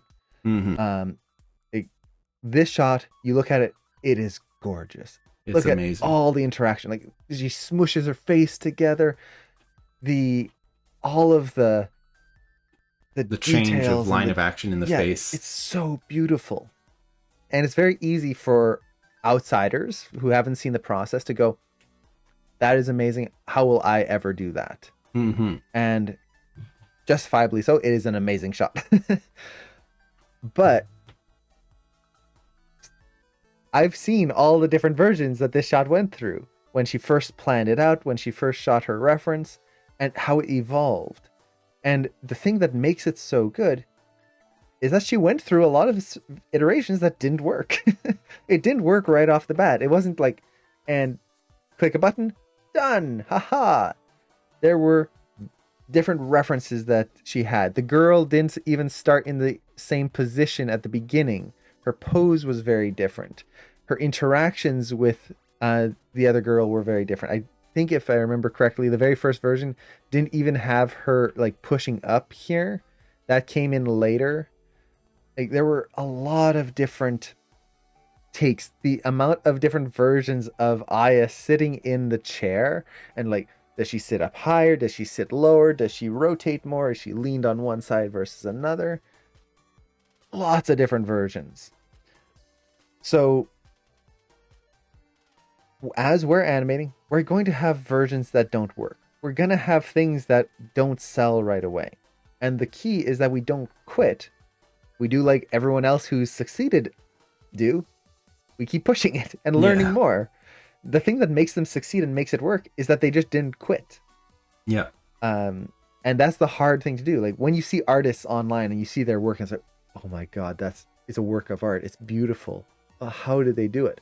What you don't see is the hundreds of drawings that are in the trash, as well as the thousands of undos that they did, and all of the areas they redrew and like erased. And all of the tests and studies they did to try and understand the thing, that those also got trashed. Yeah, all we see is the one final image and go, wow, how their anatomy is perfect. Why don't I have that? And that's a totally natural reaction. But struggling is part of it. And I'm not saying that we should accept it, no, but we shouldn't be down on ourselves for it. Mm-hmm. It's part of that process. Exactly. It's always hard to remember amazing art didn't start that way. I always compare myself to the finished product. Exactly. It's a natural thing to do. I still do it after all these years. I'll see something and go, oh man, I wish I could do that. And maybe I'm not able to right now, but I can take the steps to learn. And it'll take some time, but it will happen. Mm-hmm. So let's kind of just quickly go through some things here, because we've only got about an hour left before we have to go, and I do want to try and get through all of the shots. Yeah. So here we have James's shot. I love this shot. I remember watching him work on this. I don't think I ever critiqued anything on this shot, if I remember correctly. But I remember watching his work every week, and it was so much fun just to see how the character evolved, and especially all of his gestures changing, like just all of these very specific gestures that the character is hitting. It just feels so dynamic. So I love good. that. How his body is shorter here. Mm-hmm. Really good pushing of the character. Yeah. But the other thing I was going to say on this is I love how like the shot starts very realistic in terms of proportions and movement, and like it's very natural motions. Yeah. It feels like it could be a very serious shot. Yeah, very serious, very like kind of sharp, but then all of a sudden he does this like swoosh. Yeah. And really great combination of more exaggerated cartoony work combined with more, I guess you could say, realistic motions. Yeah. You don't have to do one or the other. You can combine them. Mm-hmm. And the kind of the secret to this shot again is good posing. Mm-hmm. Like the reason why this shot looks so good, he's only really standing left and right, and he holds poses. That's it. It's all about his posing in this shot. They work within a pose. Yeah. So the concept of working within a pose is something that took me a long time to understand. But as animators, one of the things that we tend to try to do is have characters move a lot. Just constantly moving, constantly doing something. Shifting around and drifting. And yeah, it gets to feel really weird. Instead, what you want to do is hold a pose. Holding a pose is just sitting still. If you kind of watch us as we're sitting here and critiquing, we're not doing this the whole time. For the most part, we're not moving much at all. And that's normal. When we talk, when we move and do things, we will hit moments where we just pause. Like right here, he's just standing there. But within that, within a hold, you can work within a pose. So working within a pose basically means that the character stands in one place or holds a pose, but they can do little things within it. So for example, here, we hit this pose where he's just doing this. And then instead of doing a whole new pose and changing it completely, he just kind of does this little anticipation with his shoulders and a little roll. Right there. It's a gesture within a pose. You could say that the pose itself has basically held. He's in this kind of lean back pose, hips forward, Mhm. and you get a little bit of a change, but it's not like it ever fully reverses. It's just, He just holds that pose and he does an antic inside of it. yeah. And then he comes through on this side. Well, even here, like he comes in here, he holds this pose, and within this pose, he does a small gesture, but it's all one pose. Now But he he's comes not over, like drifting or and then he comes over here, and then he gets to this pose, this really exaggerated pose, and he doesn't just freeze in there. He's in that pose, and you just get the arm wiggle in there. But he's, again, like Cameron was saying, he's not drifting or his spine isn't shifting the whole time. And it's a balance. It's very tricky because if they move too little, it feels stiff. If they move too much, they feel floaty. So you have to dial it in just right. But once you understand that concept of motion, holds, and then working within a hold, you can really push shots to be very dynamic. Like, again, here, he goes and he leans forward. This is essentially one pose right here where he's just leaning forward. But as he's doing that, he's pushing into the chair, and you've got the overlap of the chair, all of that good stuff in there. Really nice. So, yeah, this shot, that posing is just beautiful. And we talked about Felicia's shot already, but I love this shot. This is one of my... I love the squash and stretch on the face. Like they're really, she pushes that line of action in the face. Yeah, the expression. Like, look at the mouth pose here with the teeth like really tight in there. Tight on the front. She's, again, posing. So powerful. And the characters are just so appealing. And hold that pose right there. Nice little eye dart. It's so good. And giving time for the characters to think. Felicia's always great at really showing the thought process of a character. It's not like they just react and something happens, they just start moving. You can feel what the characters are thinking the whole time for both characters. You can feel the little girl kind of unsure at the beginning before you have that smile, pause, and then she starts to talk. Then she comes in. You have that little like little pause shoulder right wiggle. there, that little shift, wait before. It's like, yep, she's gonna go for it. Ew. And Aya, same thing. You can feel those moments of thought. Yeah. And just one little note I want to give on this is with these last two shots, again, interacting with the environment, because this character could have just done all the talking completely separate from the guy in the chair, from Victor here in the chair. But at the very end, he leans into the chair. Like, you get this really nice like interaction with a hand pose there. While Like, pinning the guy's good. hand to the chair. Yeah, like that's such a good, and you feel the suspension in the chair. Interacting with the environment just for a little bit adds a lot.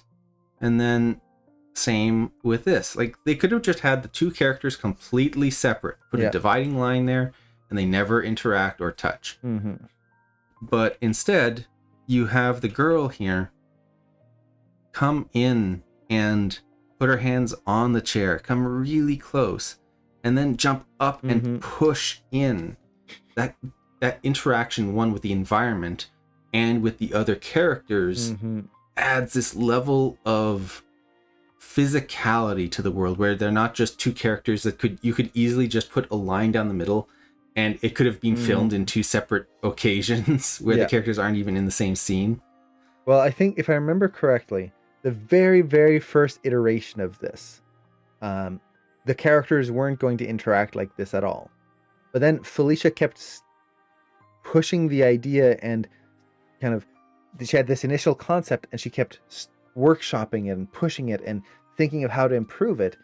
And eventually she got to this. If she had stuck with that first like instinct idea, it would have been just two separate characters. But instead, she pushed it, she improved it, she kept rethinking it. How can it be better? What isn't working? And you look at it now and it's a masterpiece. And yeah, pushing that interaction, pushing it so the characters don't feel like they're in two separate bubbles and there's not really any reason for them to be in the same room. It's so good like this. This is another great shot. Again, very strong poses and holding a pose. Very clear, distinct like moments of thought. So good. Okay. It's just, again, that clear posing. Look at this moment right there. That line of action is so exaggerated. And they didn't do a full reversal. So I talk about this a lot on stream, is the idea of line weight in a pose. Mm-hmm. A lot of people, when they first start out, they think of the line of action as three things: a C, an S, and a reverse C. And that's it. There's no variations on that. You have C, S, reverse C. And the only way to make shots dynamic is to reverse or change that line, which is not the case at all. You can change the line in subtle ways and work within a line to make it more interesting. So, for example, here, she's coming in. This is a C curve right here. Mm-hmm. She comes in. Now, we get, you could almost say it's a straight, but it's still a C. A very subtle C. You can see, you can see how the C is seed. It's straightening out, but it's still holding that curve. And then instead of doing a reversal, they just push it even more. So essentially what we're getting is this, very simple, and then that. It's all a C shape, but it's variation. And to be able to do that really helps make this shot feel interesting. If she stayed kind of straight the whole time, just walked in, that would feel very boring.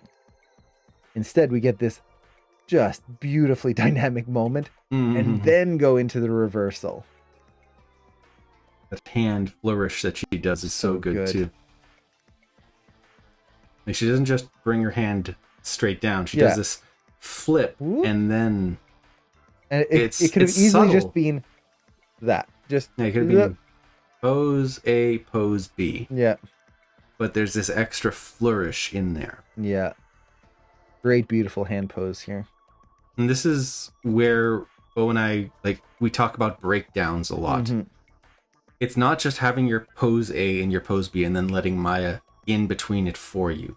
It's thinking through your breakdowns. Like, what are you saying with this character? Who is this character? How do they get from A to B? She doesn't just bring her hand down in a stiff way. She does this extra flourish. And not only that, if you you could break it down in two ways. So you have your key pose here, and then the next key pose is there. Yeah. So you could easily just go from there to there, but that would be very boring. She just her hand's already low. She just lean in and it would be very strange. Instead, they have the whole thing go up. The whole body here, chest, head, are going up before they come down. It's an anticipation before the down. So you're adding this whole extra pose here. Now you get that. Now with that, if you could go, oh yeah, job done. I added a good breakdown. Let Maya do the rest. That would still be very boring because everything would just go up and then down evenly. Instead, they continue to break it down. So here you can see that the hand, like right here at the beginning, the wrist moves quite a bit here, but the finger and the other fingers here haven't moved. She's leading with her wrist, pivoting there. As she goes up, the hand starts to come down first. It leads the action down as her head is still going up. They're breaking things through here. They add this extra little flourish to the downwards motion. As she comes down, things don't all hit at the exact same time. The head keeps going down a little bit later. So they go in and then really break things down. And it makes it feel so good. And the fast hand motions throughout all of this. It's so like, look at that.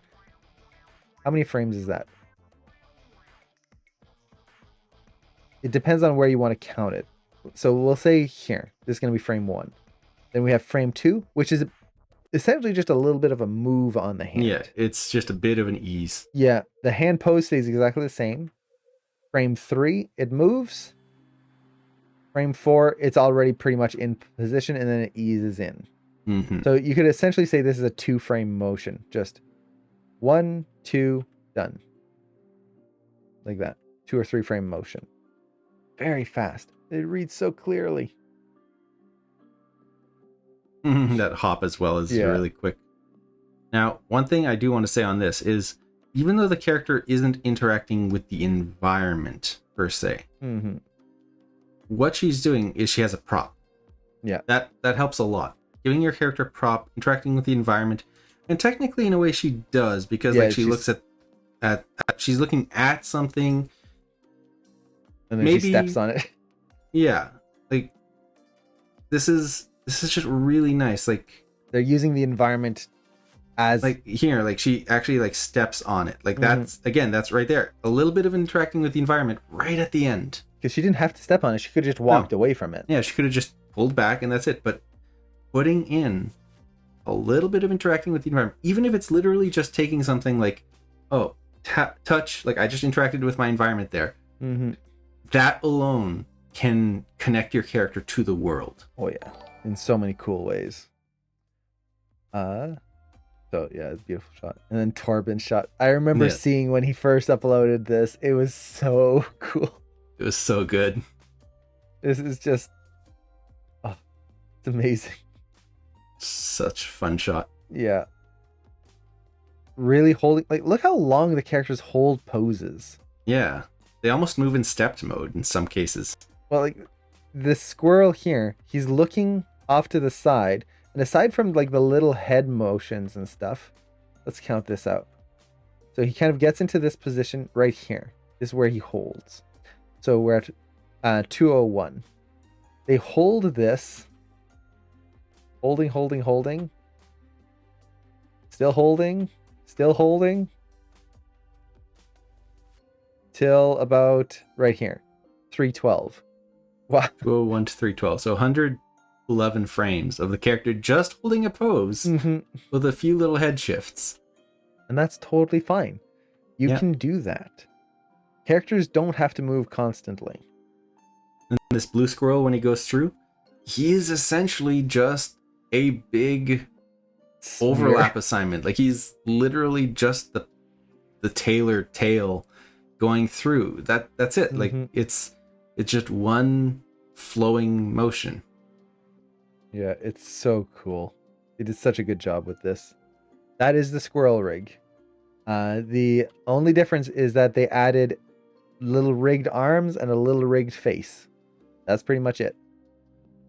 And then the cheeks here are just like polygon spheres, I believe.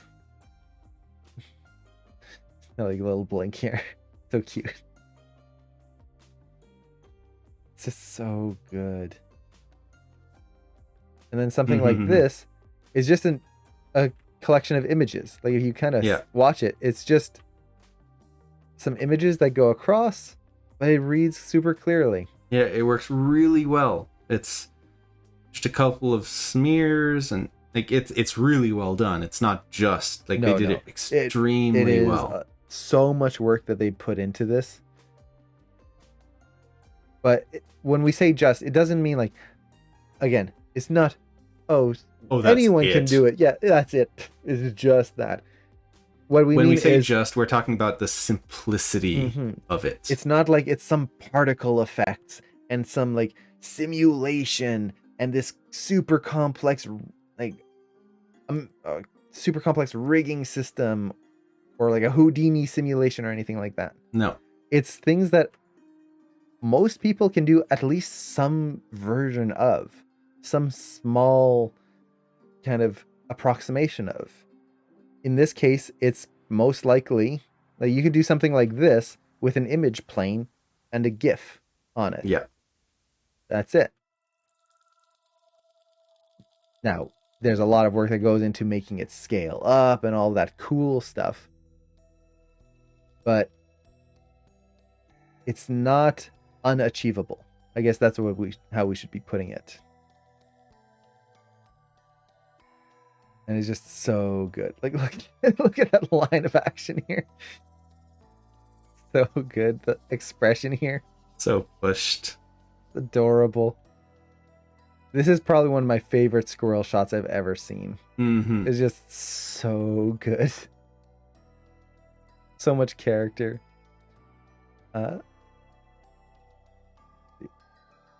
And let's see. There was a question. Would that be done in Maya image planes? You can do it in Maya. This could also be done in something like Adobe After Effects or Premiere. It could be all a combination. Yeah, a combination and editing afterwards.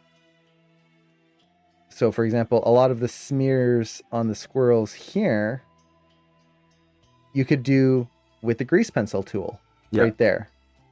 You could also do it in something like Premiere or After Effects and actually smear the drawings. There's a lot of different ways you can do all sorts of effects like this.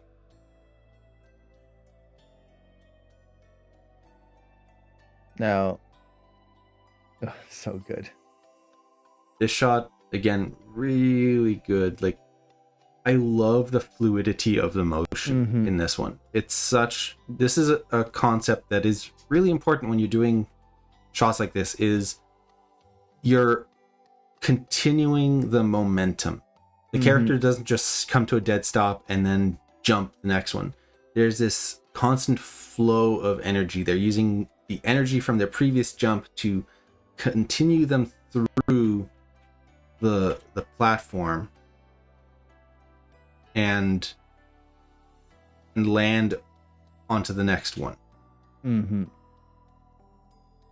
So if we go back here at the beginning, like, they propel themselves with this running energy, leap through the air, really good pose.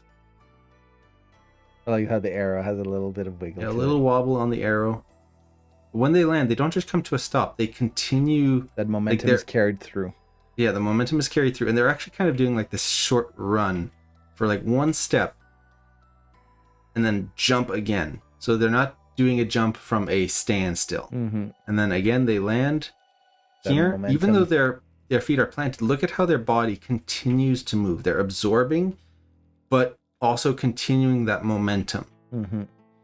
So none of it ever feels like the character just stops and starts and stops and starts. Even here, same thing. When they land, tuck and roll, continuing that momentum. Yeah, there's slowdowns in the right spots, because there will be moments where you will kind of lose some energy, but it doesn't feel like everything just stops or everything's moving super linearly.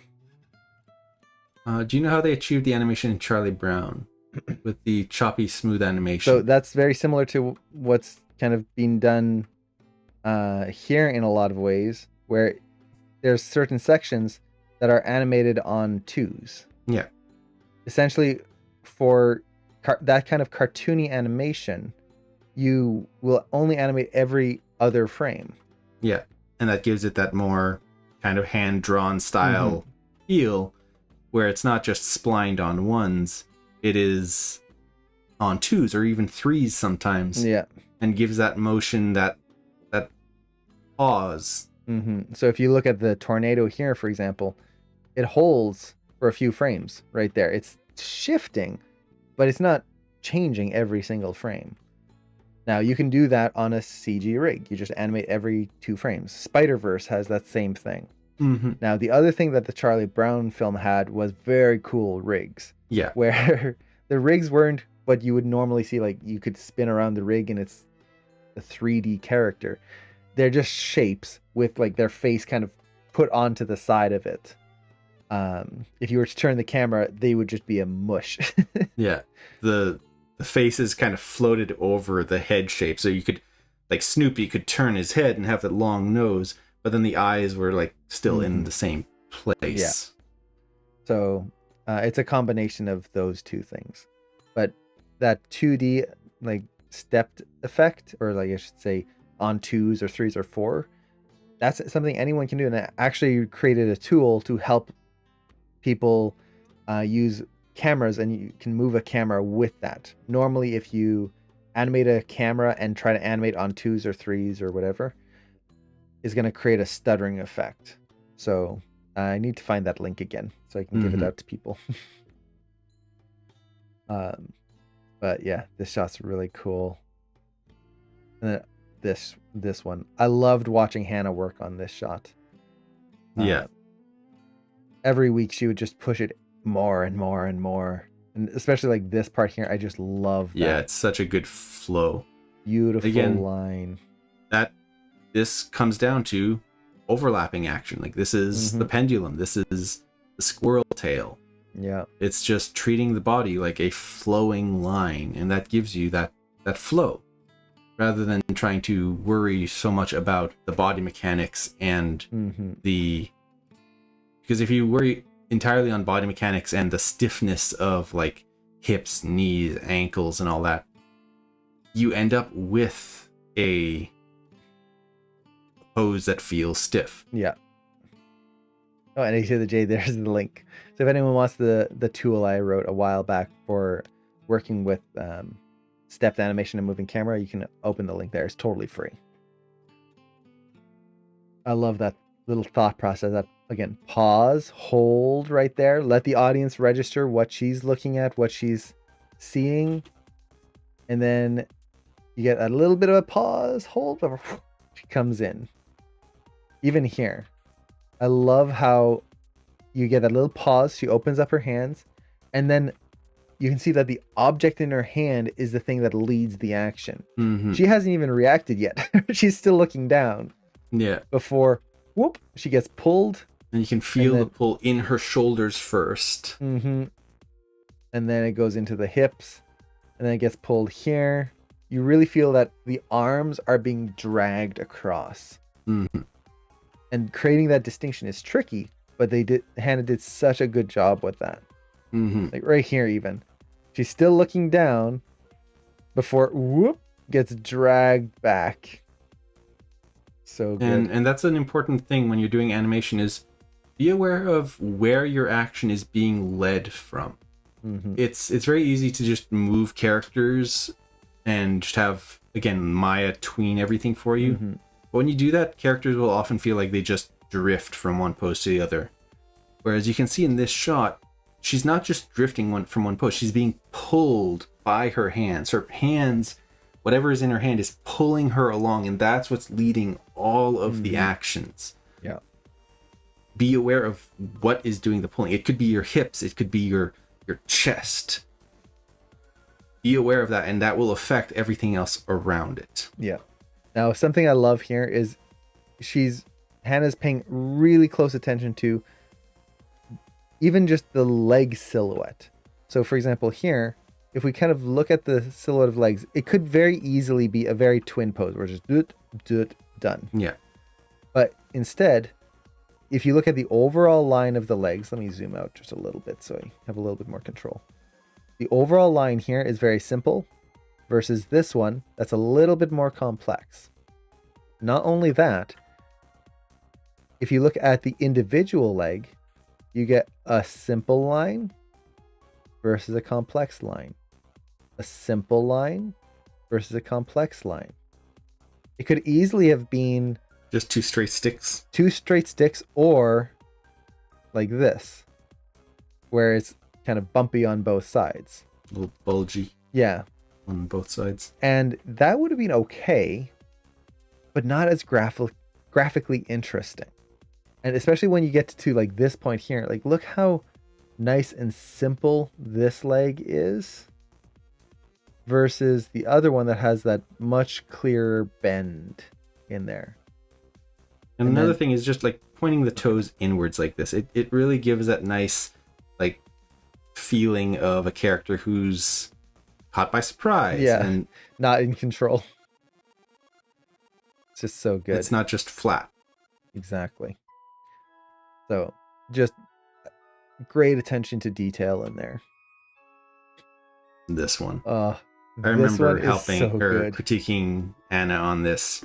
This was such a fun shot to look at every week. Mm-hmm. The facial expressions are fantastic. And again, I know I keep saying this, but she's interacting with the environment all the time. Like the chair leans forward when she does. She tosses the paper onto the desk. She picks up a wine glass. Yeah, she's just holding the wine glass. And look at how she's holding it. It changes. When we Yeah. hold things, our hands aren't just glued and it holds in that position. We will interact with objects and they will move in our hands. She moves her fingers around. But the other thing, just notice, she didn't have to animate her picking up the glass. No. She animates the character in this scene just holding the stem of the glass. And then the facial expressions are so good. Narrow lips there. And then you cut to the kids holding the paper. Good pouty faces. Yeah, really that pushed that faces. blink is beautiful. Yeah, it's such a It's good that blink. slow blink. You feel the weight of the lids. Mm-hmm. But then the next shot, Such good eye shapes. you don't see her pick it up. She's just holding the glass. And it reads well because we already saw her interacting with it. So Mhm. you don't have to show every action a character does. We didn't have to see her stand up. We didn't have to see her pick up the glass. Yep. We know the context of it during the cut Mhm. because we saw her lean forward and we saw her playing with the wine glass. Mm-hmm. The hand motion before she puts her hand on her leg is so good. Yeah. Fingers spread Mm-hmm. and the finger point. The composition here is great as well. Yeah, Her such center frame, Great. everything like just down, Like and the how they're lines. in the lower thirds. So good. It really composes this. that face is so good. That is a Such very great specific smile. Like, this is the other thing. Like, when you think of a smile, like right here, she is smiling. But a smile isn't just happy. There are so many variations of This a is smile. like a little sneer as the muscles here Yeah, are pulling up this it area. doesn't feel genuine at all. It feels very like condescending. Like, and then like she comes up, holds the glass with both hands, and just like right here where she looks at the kids and then just done. Yeah. So good. And the nice little use of like the what was I gonna say? The up and down on the kids. Like you don't see their legs or anything, but you feel the weight of their walk as they go up and Mhm. down. Yeah, they Like- didn't just slide across. Yeah, they're not just sliding, you feel the weight of the walk. Mm-hmm. And yeah, just great poses. And even just the ending. They should have ended the shot like they walk out, bye, done. Yeah. But instead, you have the character turn around and it just adds so much more. Like, Yeah. it just totally separates herself from the kids. Yeah. It's so good. This shot is just absolutely beautiful. It's a great example of acting and subtext because Yeah. what she's saying of the kiss kiss kiss and all of that stuff is disconnected from what she's actually meaning. Mm-hmm. And you can feel that it's not genuine Yeah. in the acting performance. So this is something when you're doing an acting shot, if you have a line of dialogue, you don't need to just treat it verbatim. It doesn't have to just be exactly what they're saying. It can be a shot where they're saying something, but they mean something else, or they Yeah. feel something else from what they're saying. Mm-hmm. And that adds a lot of visual interest and depth to a shot. Yeah, it makes the characters way more interesting to look at. Because that's what we do as humans all the time, is when we say things, we often don't say exactly what we mean. Mm-hmm. We add a lot of inference in how we say it or what we're doing as we say it. Mm-hmm. That's where sarcasm comes from. Yeah. It's definitely one of those elements that you can use very well in a scene and really help push the shots to be just way more interesting. let's see. The next shot here. I love this one. Yeah, this one is also really great. Yeah. Poppy did so many good choices with this. I love how the eyes cross right here. So it's Such a a little good- detail. It only passes by like in 1 or 2 frames, but so good. And I love the hand gesture there, like good hand poses. Yeah. Right here, I love this motion where you feel the one arm comes down.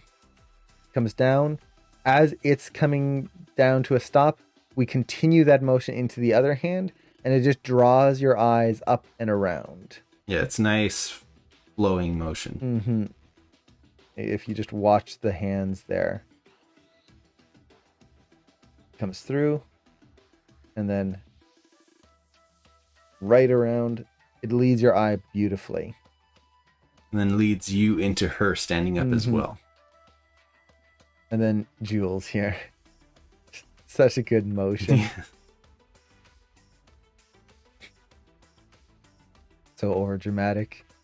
Perfect. And then this shot, this was really cool. I really loved watching her reference for this. She did such a good job of doing the dance and really pushing it to the extreme. It's ballet and interpretive dance mixed together. Yeah.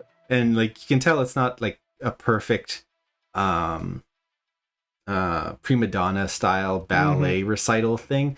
This is like, it's good ballet, but there's a little extra, like, I guess you could say camp to it, where it's like just a little over the top. Yeah. But it adds so much to the personality of the character. This is where, like, taking reference of a ballet dancer, you could do the perfect ballet moves, but it wouldn't feel right because he's not supposed to be doing perfect ballet. He is doing ballet for the sake of comedy. It's like when Bugs Bunny would do the ballet or the opera stuff. Sure, he does the poses and the actions, but he does it with a little extra Bugs Bunny flair. Yeah. And this is what we're seeing here, whereas we're seeing the character do the mechanics of ballet, but you're layering in the personality of this character who is over the top and, like Bo said earlier, like really overacting his stuff, like when he falls over and like he's very dramatic. yes, very dramatic. And then this is a great moment right here, just leading the eye, making sure that he's still visible in silhouette compared to the guards, and then just having the spears like cross right over her as if no. It adds a nice disconnect between the two. And then as we cut here, this was one of my favorite moments when he actually starts interacting right there and leaning against the spears. That's just such a cool detail. Yeah. And just a note here. You might notice when you watch it and start actually analyzing it that his position here, he's a lot closer to the spears than he is here. He's way far away. But then the next shot, he's right next to her. Yeah. But it works. And that's one of the kind of interesting things about animation and filmmaking is a lot of times you cheat between shots. One shot won't be exactly the same distance as the next one. You see that in like movies all the time. All the time. But as the audience, we don't get noticed, or we don't. It doesn't pull us out. Yes, it doesn't pull us out, and we don't notice it because the characters, like she's in the same pose, he's in the same pose. They have the same relation to each other in terms of he doesn't go to her other side. So our brain just goes, oh, it's the same, and blends it together. So you can actually get away with a lot in terms of, like here, like what I was saying, making sure he reads clearly in silhouette rather than him being in front of this guard, which would just be really awkward, giving them more space so that in the next shot, he's not like way back here. Well, he would be like right behind the spear there somewhere. Yeah, he'd be way over there. But it works. Yeah. So don't be afraid to cheat character positions between shots. As long as the audience never notices, you're good. Now, there were a few quick questions here. Twins? Yes, we are Yes. twins. And can you make suggestions for a stream? You can definitely do that. And A to the J posted the link there. So yeah, feel free to, if you have something you'd like us to review on the stream or just a demo of something you'd like to see, always feel free to let us know. For sure. I love that shake to his body and the eye flutter. So good. Mhm. Now here, one final note here. I love how far Really- the lips get yeah. pushed. Pushed it out Breaking and the broke the silhouette. silhouette. It's so good.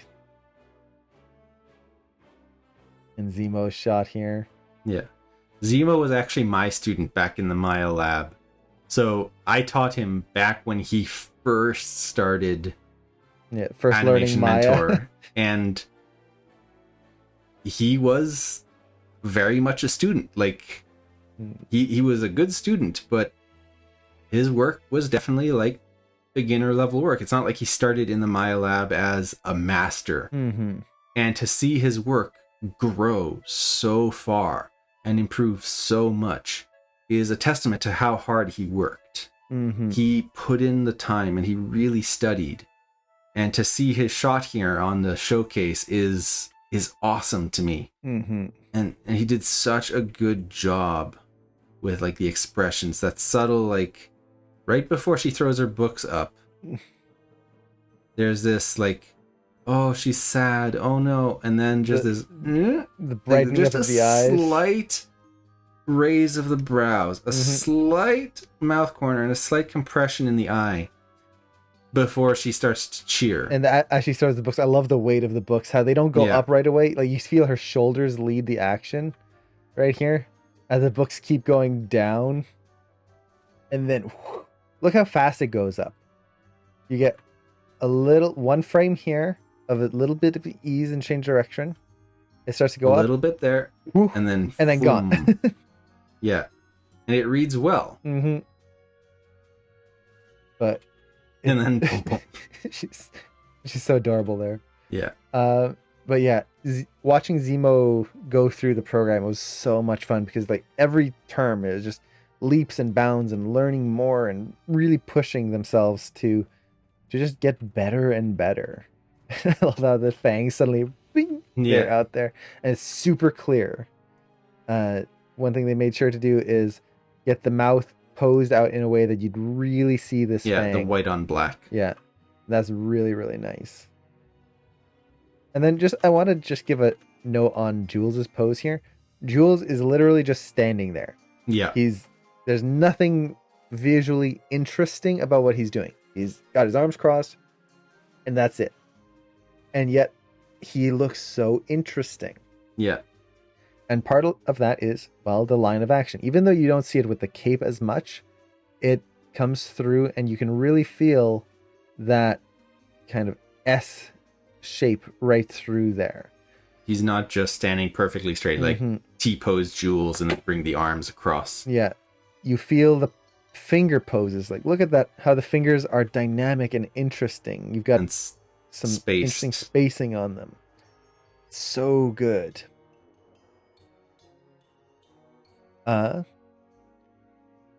So yeah, it's just, even though he's standing still, the head is at a nice 3/4. It's so good. I love that when she Yeah. jumps up in the air and she just Little hits this bat. pose. Little- with the open eyes and everything. It's Yeah. so good.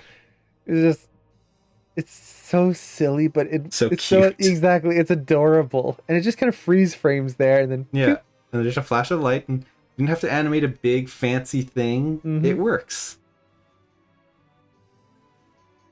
it's so good. And But Rodrigo, if you're talking about the question on if you can suggest a theme for the stream, you definitely can. Yeah. A to the J posted the link to the Mhm. Discord. Yeah, so so always you feel can- free to give a suggestion if there's something you'd like to learn about or see on the stream. Feel free to let us know. Yeah, just join the Discord and feel free to post in there. And then we've got Noelia's shot here. This shot, I love this shot. This shot changed a lot. There were a lot of ideas that were kind of thrown at the beginning, There were ideas of her like drinking coffee at the beginning, Mhm. drinking from the whole coffee jug Hot. here.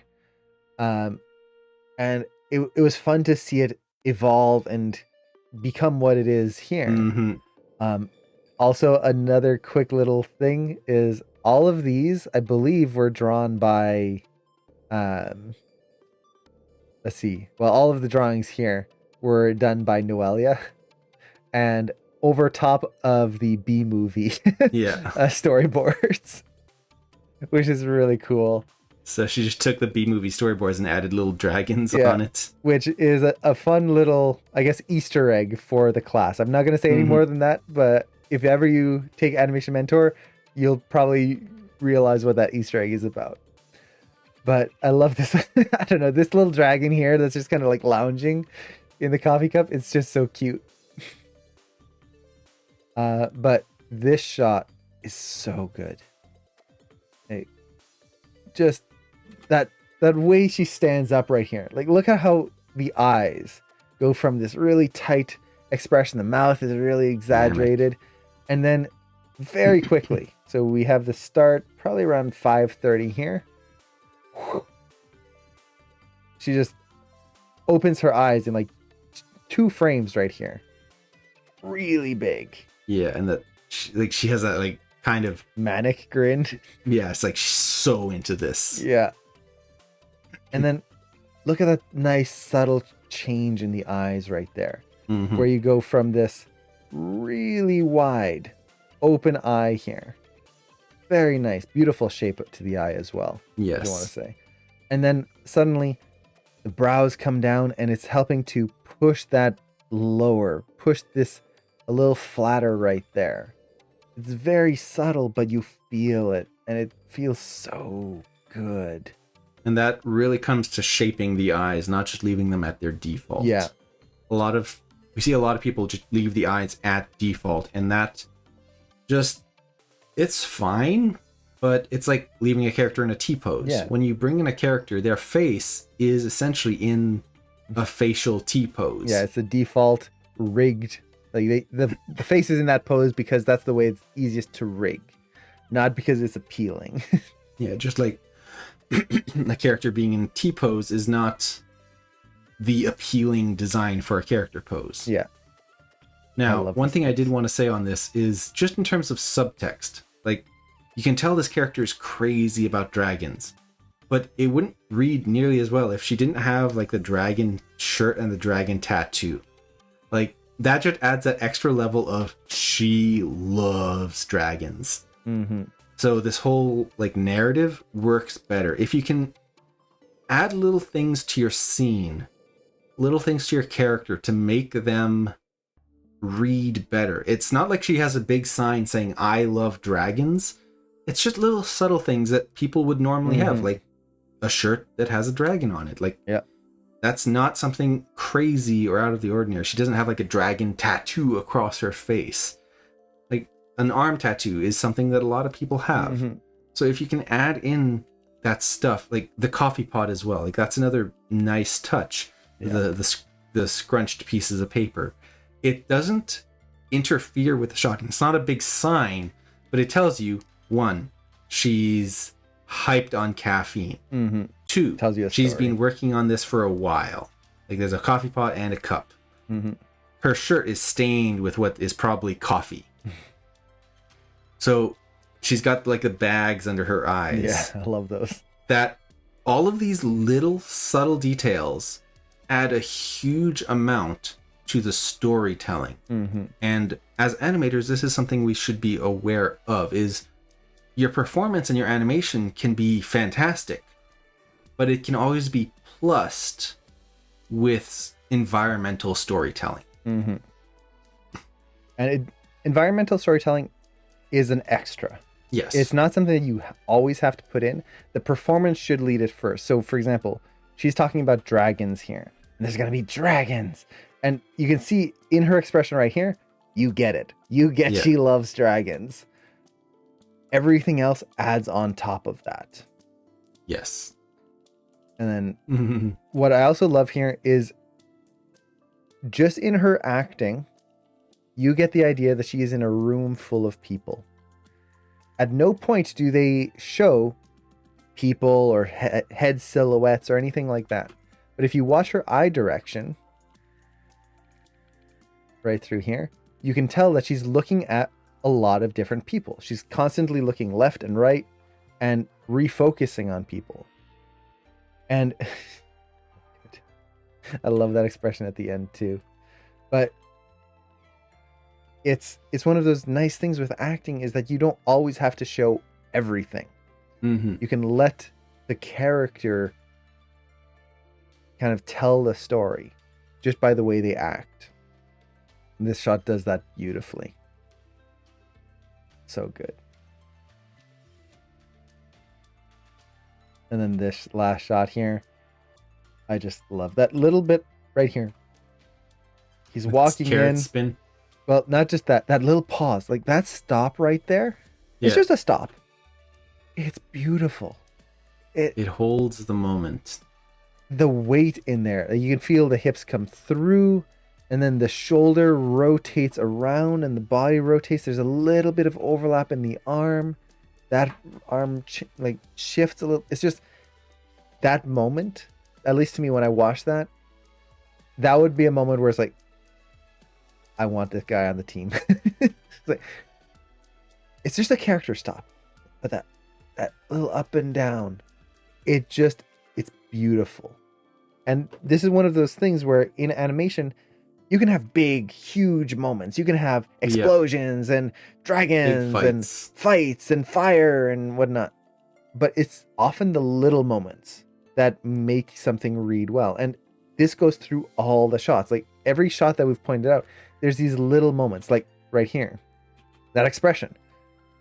It's the expression, not the overall big motion. It's that moment that the character feels so alive. It's wonderful. And in this case, it's that little stop right there. It's just, perfection. Mm-hmm. The timing of the head turn is so good. Everything about this is just the timing, the way he holds a pose, the time to react, pushing the poses here, great multiples. So good. Mm-hmm. So good. Like, just that little head turn right here. Doot, doot. And that character spin like you were saying earlier. Just simple spin. He grabs it, and then you get a nice anticipation. Lead with the body. You can really see how far his hips are leading compared to the carrot. And then just a little pause. Boom. And look how fast the spacing is. Goes back, back, punk, right in. So, and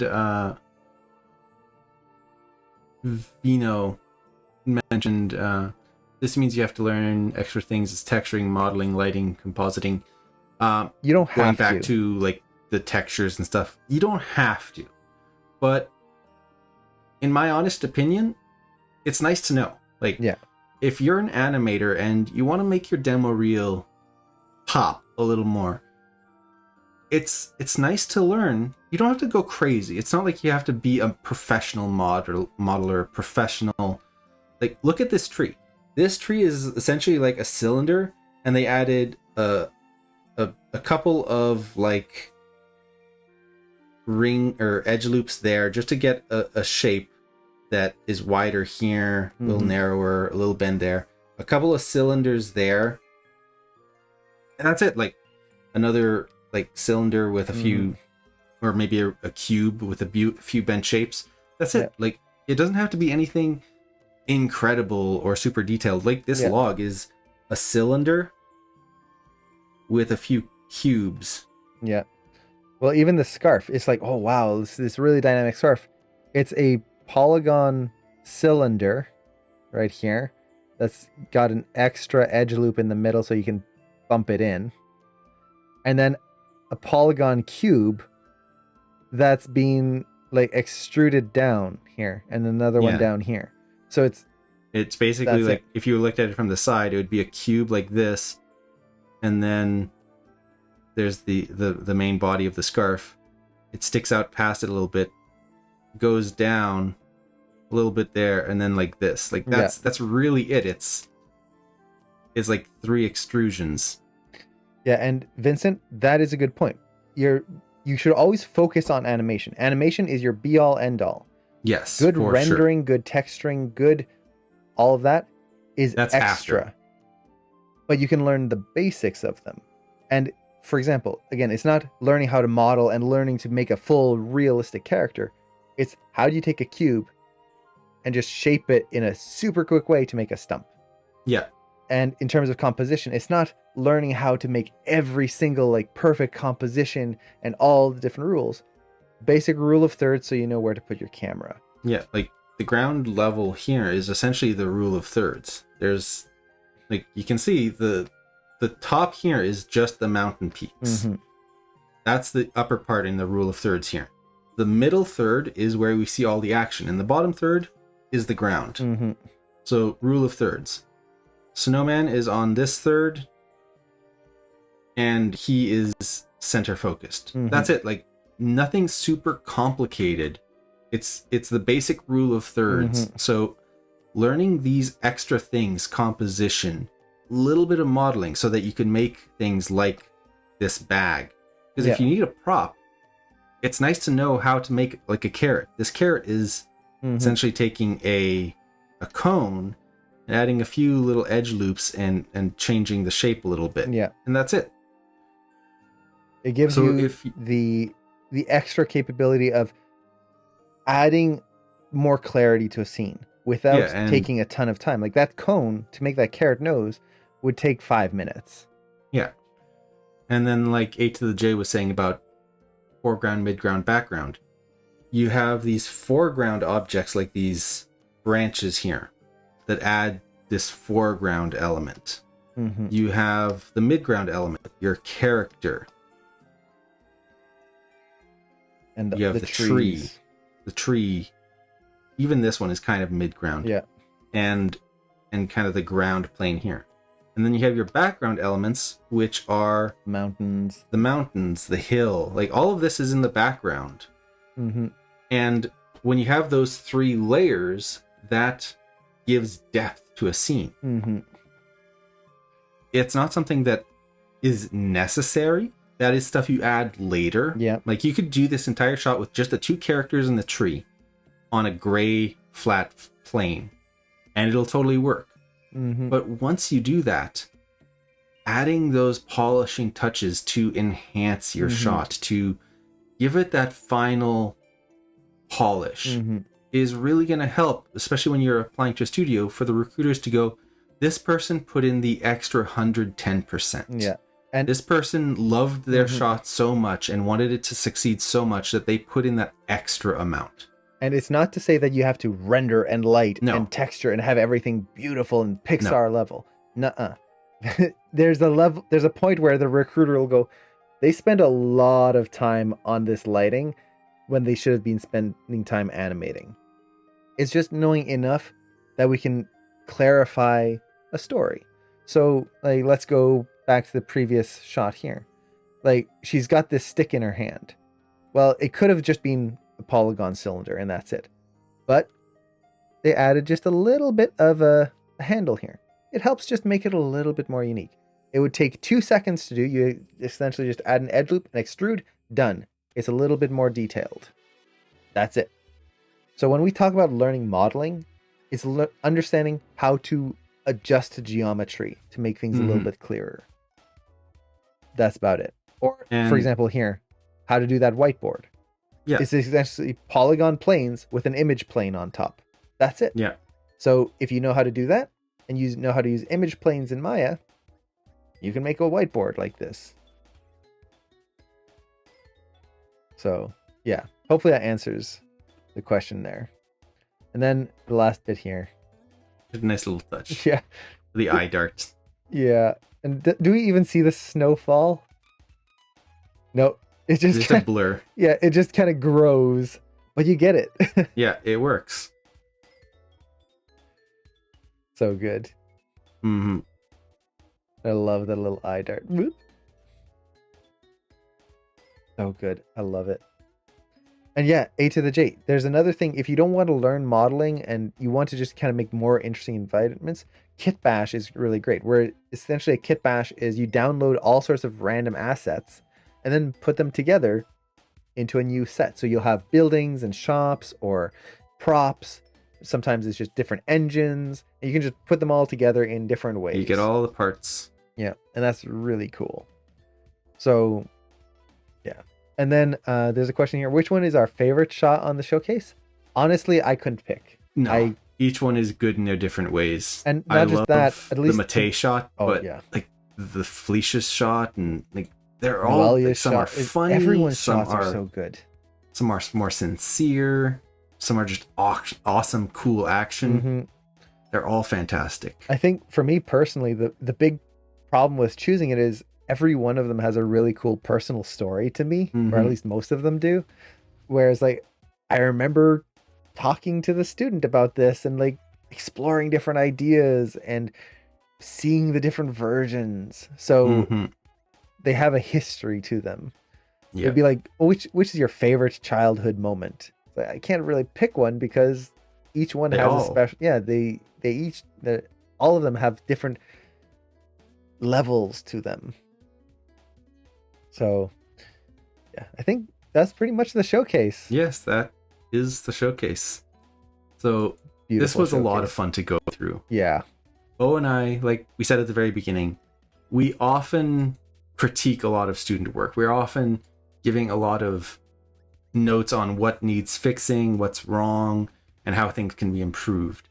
And it's really great to be able to just go over the student work and just give it the praise that it deserves. Yeah. Especially after having seen it go through all those stages to get to where it is. Yeah.